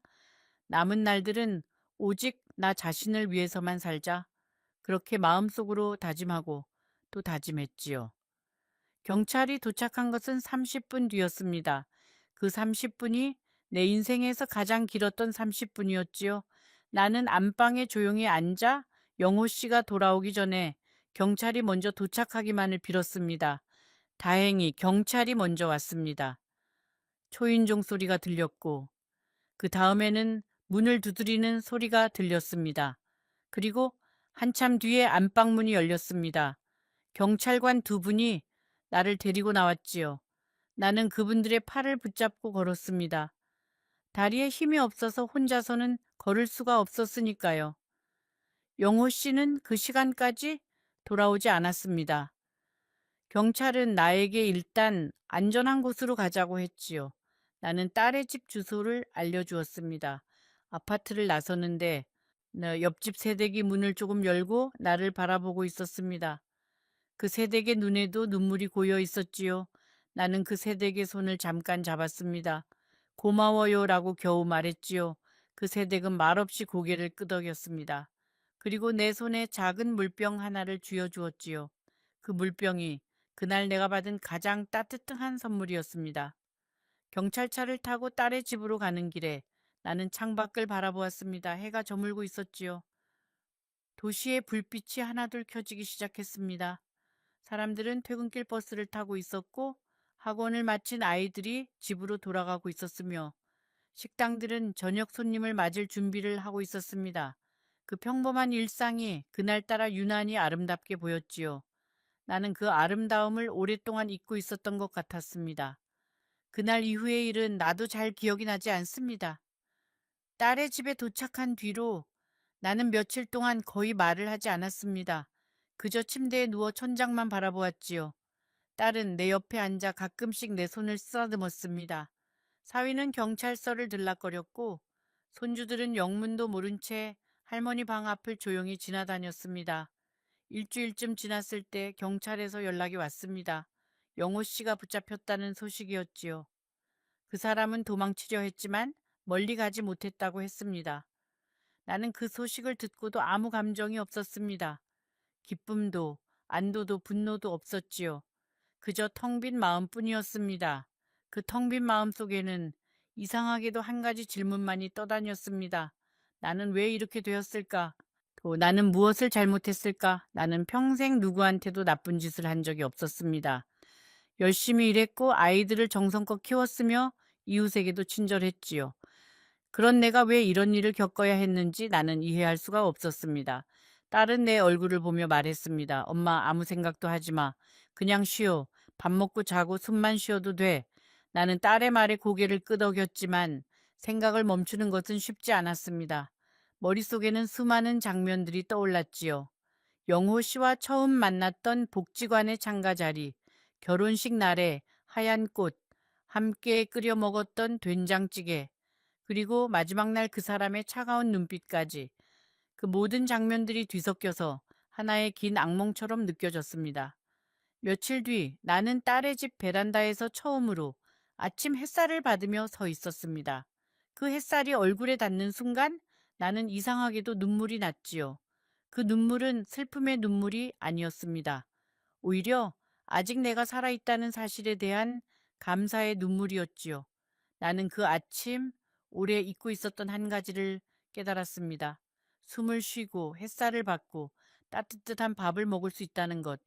그것만으로도 인생은 이미 충분한 축복이라는 것을 말입니다. 그날 아침 딸은 나에게 따뜻한 미역국 한 그릇을 내밀었습니다. 엄마 천천히라도 좋으니까 한 숟가락만 먹어봐. 나는 그 미역국을 한 숟가락 떠서 입에 넣었지요. 그 따뜻함이 목을 타고 넘어가는 순간 나는 오랜만에 살아있다는 감각을 느꼈습니다. 음식이 이렇게 따뜻할 수 있다는 것, 딸의 손이 이렇게 든든할 수 있다는 것, 그 모든 것이 내가 그동안 당연하게 여기고 있던 기적들이었습니다. 조사가 진행되면서 나는 더 많은 사실을 알게 되었습니다. 영호 씨는 이미 오래전부터 나 같은 여자들을 찾아다니고 있었습니다. 혼자 사는 나이 든 여자, 재산이 조금 있는 여자, 그리고 무엇보다 외로운 여자. 그런 여자들이 그 사람의 표적이었지요. 나는 그 이야기를 들으며 고개를 숙였습니다. 나는 모든 조건에 완벽하게 들어맞는 사람이었으니까요. 조사관 한 분은 나에게 이렇게 말씀하셨습니다. 어머님 자책하지 마세요. 이런 일을 당하는 분들은 어리석어서 당하는 게 아닙니다. 오히려 마음이 따뜻하고 사람을 쉽게 믿는 분들이 이런 일을 당합니다. 그게 잘못이 아니거든요. 나는 그 말을 들으며 조용히 고개를 끄덕였지요. 하지만 마음 한구석에서는 여전히 나 자신을 원망하는 목소리가 들렸습니다. 왜 그때 더 조심하지 않았을까? 왜 처음부터 더 꼼꼼히 알아보지 않았을까? 조사관은 나에게 지금까지 밝혀진 사실들을 하나씩 알려주었습니다. 영호 씨와 비슷한 피해를 당한 여성이 적어도 서너 명은 더 있다는 것, 그 여성들 중에는 나보다 연세가 더 많은 분들도 계셨다는 것, 그리고 그 여성들 대부분이 수치스러워서 신고조차 하지 못했다는 것, 나는 그 이야기를 들으며 마음이 더 무거워졌습니다. 내가 신고한 덕분에 그분들에게도 작은 위로가 되었으면 좋겠다고 생각했지요. 하지만 한편으로는 그분들의 얼굴을 떠올리는 것이 너무 가슴 아팠습니다. 한평생 가족을 위해 헌신하다가 이 말년에 와서 그런 일을 당하신 분들, 그분들의 마음이 어땠을지 나는 너무나도 잘 알 것 같았지요. 우리는 서로 알지 못했지만 같은 아픔을 공유한 사람들이었습니다. 보이지 않는 끈으로 연결된 사람들 말입니다. 재판은 몇 달에 걸쳐 진행되었습니다. 나는 증언대에 서야 했지요. 법정에서 영호 씨를 다시 마주했을 때 나는 이상한 감정을 느꼈습니다. 그 사람은 여전히 점잖아 보였고 말수가 적었으며 내 쪽을 볼 때마다 눈빛이 부드러웠습니다. 나는 그 부드러움이 처음부터 거짓이었다는 것을 이제 알고 있었습니다. 하지만 그럼에도 불구하고 마음 한구석에서는 이런 생각이 들었지요. 어쩌면 아주 잠깐은 그 사람도 나를 사랑했던 건 아닐까. 어리석은 생각이라는 걸 압니다. 하지만 그게 내가 느낀 감정이었습니다. 사람의 마음이란 그런 것 같습니다. 이성으로는 알면서도 감정으로는 쉽게 놓지 못하는 것 말입니다. 나는 증언대에서 차분하게 내 이야기를 했습니다. 울지 않으려고 애썼지만 결국 몇 번이나 목이 메었지요. 증언을 마치고 자리로 돌아오는 길에 나는 법정 뒤쪽에 앉아 계신 한 할머니를 보았습니다. 처음 보는 분이었지요. 그분은 나와 눈이 마주치자 살짝 고개를 숙였습니다. 마치 감사하다는 인사처럼 말이지요. 나중에 알고 보니 그분도 영호 씨에게 비슷한 피해를 당하신 분이었습니다. 내가 용기를 내주어서 고맙다고 그분이 나중에 편지를 보내주셨지요. 그 편지를 받은 날 나는 오랜만에 마음이 조금 따뜻해지는 것을 느꼈습니다. 내 고통이 헛되지 않았다는 생각이 들었지요.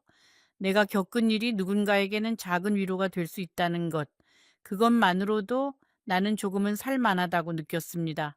고통 속에서도 의미를 찾을 수 있다는 것, 그것이 인생의 신비였지요. 그분의 편지에는 이런 말씀이 적혀 있었습니다. 순자 씨, 우리 같은 여자들은 죄인이 아닙니다. 우리는 그저 사랑받고 싶었을 뿐입니다. 그 마음을 이용한 사람이 나쁜 것이지 그 마음을 가졌던 우리가 나쁜 것이 아닙니다. 나는 그 편지를 몇 번이고 읽었지요. 읽을 때마다 눈물이 났지만 그 눈물은 이전과는 다른 종류의 눈물이었습니다. 나는 그 편지에 답장을 썼습니다. 답장 속에서 나는 그분께 이렇게 말씀드렸지요. 어르신, 우리가 이렇게 편지로나마 만나게 된 것이 다행입니다. 같은 아픔을 나눌 사람이 있다는 것이 얼마나 큰 위로인지 모릅니다. 앞으로 어디에 사시든 건강하시고 마음 편히 지내시기를 바랍니다. 그리고 혹시 도움이 필요하시면 언제든지 저에게 말씀해 주세요. 저도 같은 길을 걷고 있으니까요. 판결이 나온 날 나는 법정에 가지 않았습니다. 딸이 대신 가서 결과를 전해 주었지요. 영호 씨는 상당한 벌을 받게 되었다고 했습니다. 나는 그 소식을 듣고 처음으로 조금 울었습니다. 그것은 안도의 눈물도 아니었고 복수의 눈물도 아니었습니다. 그저 내가 사랑했다고 믿었던 그 사람이 이제 정말로 내 인생에서 사라졌다는 사실에 대한 이상한 서글픔의 눈물이었습니다. 그 뒤로 나는 딸의 집에 한동안 머물렀습니다. 그 아파트로는 다시 돌아가고 싶지 않았지요. 딸은 그 집을 팔자고 했습니다. 나도 같은 생각이었습니다. 그 집은 나에게 너무 많은 아픔이 깃든 곳이었으니까요. 하지만 막상 집을 정리하러 갔을 때 나는 한참 동안 현관에 서 있었습니다. 그 집에는 행복했던 몇 달의 기억도 함께 남아 있었습니다. 함께 저녁을 먹었던 식탁, 나란히 앉아 드라마를 보았던 소파, 그리고 내 생일에 촛불을 밝혔던 작은 케이크 자국까지. 그 모든 것들이 거짓이었다고 해도 그 순간만큼은 진짜였으니까요. 나는 그 집을 떠나면서 마음속으로 작별 인사를 했습니다. 행복했던 순간에게도 불행했던 순간에게도 말입니다. 집을 정리하고 받은 돈으로 나는 작은 시골집을 샀습니다. 도시에서 멀리 떨어진 조용한 마을이었지요. 마당에는 감나무 한 그루가 있었고 뒤쪽으로는 작은 텃밭이 있었습니다. 나는 그곳에서 혼자 살기 시작했습니다. 닭 몇 마리를 키웠고 채소를 가꾸었습니다. 아침이면 마당을 쓸었고 저녁이면 툇마루에 앉아 해가 지는 것을 바라보았지요. 딸은 가끔씩 손주들을 데리고 놀러 왔습니다. 손주들은 마당에서 뛰어놀았고 딸과 나는 부엌에서 나란히 음식을 만들었지요. 그런 날이면 나는 조금씩 웃을 수 있었습니다. 하지만 딸과 손주들이 돌아가고 나면 다시 긴 밤이 찾아왔습니다. 그 밤들 속에서 나는 수없이 스스로에게 물었습니다. 왜 나에게 이런 일이 일어났을까? 답은 없었습니다. 아니, 답이 있어도 그것이 나를 위로해 주지는 못했습니다. 나는 그저 살아가는 수밖에 없었지요. 매일 아침 일어나고 매일 저녁 잠드는 것. 그것이 내가 할 수 있는 전부였습니다. 그리고 시간이 지나면서 나는 조금씩 깨닫게 되었습니다. 어쩌면 내가 가장 큰 실수를 한 것은 영호 씨를 만난 것이 아니었는지도 모른다는 것을. 내 가장 큰 실수는 외로움을 두려워한 것이었습니다. 65의 나이에 혼자 남은 인생을 견딜 자신이 없어서 누군가에게 기대려고 했던 것. 그 마음이 나를 약하게 만들었고 그 약함이 나쁜 사람을 불러들인 것이었지요. 만약 내가 그때 외로움을 담담하게 받아들였다면 어쩌면 나는 지금 다른 삶을 살고 있을지도 모릅니다. 하지만 이제 와서 후회한들 무엇하겠습니까? 시간은 돌아오지 않고 인생은 한 번뿐인 것을 나는 이제 이른을 바라보고 있습니다. 그리고 이 나이가 되어서야 비로소 한 가지를 배웠습니다. 진짜 사랑은 외로움을 피하기 위해 찾는 것이 아니라 스스로의 외로움을 먼저 견딜 수 있게 된 사람에게 찾아오는 것이라는 걸. 나는 이제 더 이상 누군가를 찾지 않습니다. 대신 매일 아침 거울을 보며 나 자신에게 인사를 합니다. 순자야, 오늘도 잘 살아보자. 그리고 저녁이면 다시 거울을 보며 말하지요. 순자야, 오늘도 수고했다. 그것이 내가 찾은 작은 평화입니다. 누구도 빼앗아갈 수 없는 나만의 평화. 가끔씩 밤에 잠이 오지 않을 때면 나는 그 오래된 사진을 떠올립니다. 영호 씨의 지갑 속에 있었던 젊은 여자와 아이 둘이 웃고 있던 그 사진 말입니다. 그 사진 속 여자도 한때는 나처럼 그 사람을 믿었겠지요. 그리고 그 여자도 나처럼 상처받았을 겁니다. 나는 그 여자에게 마음속으로 이렇게 말합니다. 당신 잘못이 아니에요. 우리 잘못이 아니에요. 여러분, 이 이야기를 들으시면서 어떤 생각이 드셨나요? 어쩌면 여러분 중에서도 비슷한 아픔을 겪으신 분이 계실지 모릅니다. 혹은 그런 어머니, 이모, 할머니를 알고 계실지도 모르지요. 그런 분들이 계시다면 부디 그분들의 손을 잡아주세요. 그분들은 어리석어서 그런 일을 겪은 것이 아닙니다. 다만 사랑받고 싶었을 뿐입니다. 그 마음이 죄가 될 수는 없지 않겠습니까? 나는 이 이야기를 여러분께 들려드리면서 많은 것을 다시 떠올렸습니다. 그 밤들, 그 눈물들, 그리고 내가 끝내 말하지 못한 수많은 감정들을. 하지만 이렇게 이야기를 나눌 수 있어서 조금은 가벼워진 것 같습니다. 여러분이 내 이야기를 들어주신 것만으로도 나는 큰 위로를 받았습니다. 인생의 말년에 찾아온 사랑이 반드시 축복인 것은 아닙니다. 때로는 그것이 가장 큰 시련이 되기도 하지요. 하지만 그 시련을 겪고 나서야 비로소 자기 자신을 사랑하는 법을 배우게 되는 것 같습니다. 나는 그 비싼 수업료를 치렀습니다. 그리고 그 수업을 통해 지금의 나를 얻었지요. 오늘 밤 여러분도 거울 앞에 서서 스스로에게 한번 말해 보시기 바랍니다. 오늘도 잘 살아왔다고, 그리고 내일도 잘 살아갈 거라고. 그 말 한마디가 생각보다 큰 힘이 됩니다. 나는 매일 그 말로 나 자신을 일으켜 세우고 있습니다. 이 이야기가 마음에 와닿았다면 구독 버튼을 눌러주세요. 이 할머니는 앞으로도 여러분께 더 많은 이야기를 들려드리고 싶답니다. 그리고 이 이야기에 감동하셨다면 지금 화면에 나오는 다른 영상도 꼭 시청해 보세요. 그 이야기는 오늘의 이야기보다 훨씬 더 놀랍답니다. 어떤 일이 있어도 놓쳐서는 안 될 이야기예요. 여러분을 기다리고 있을게요.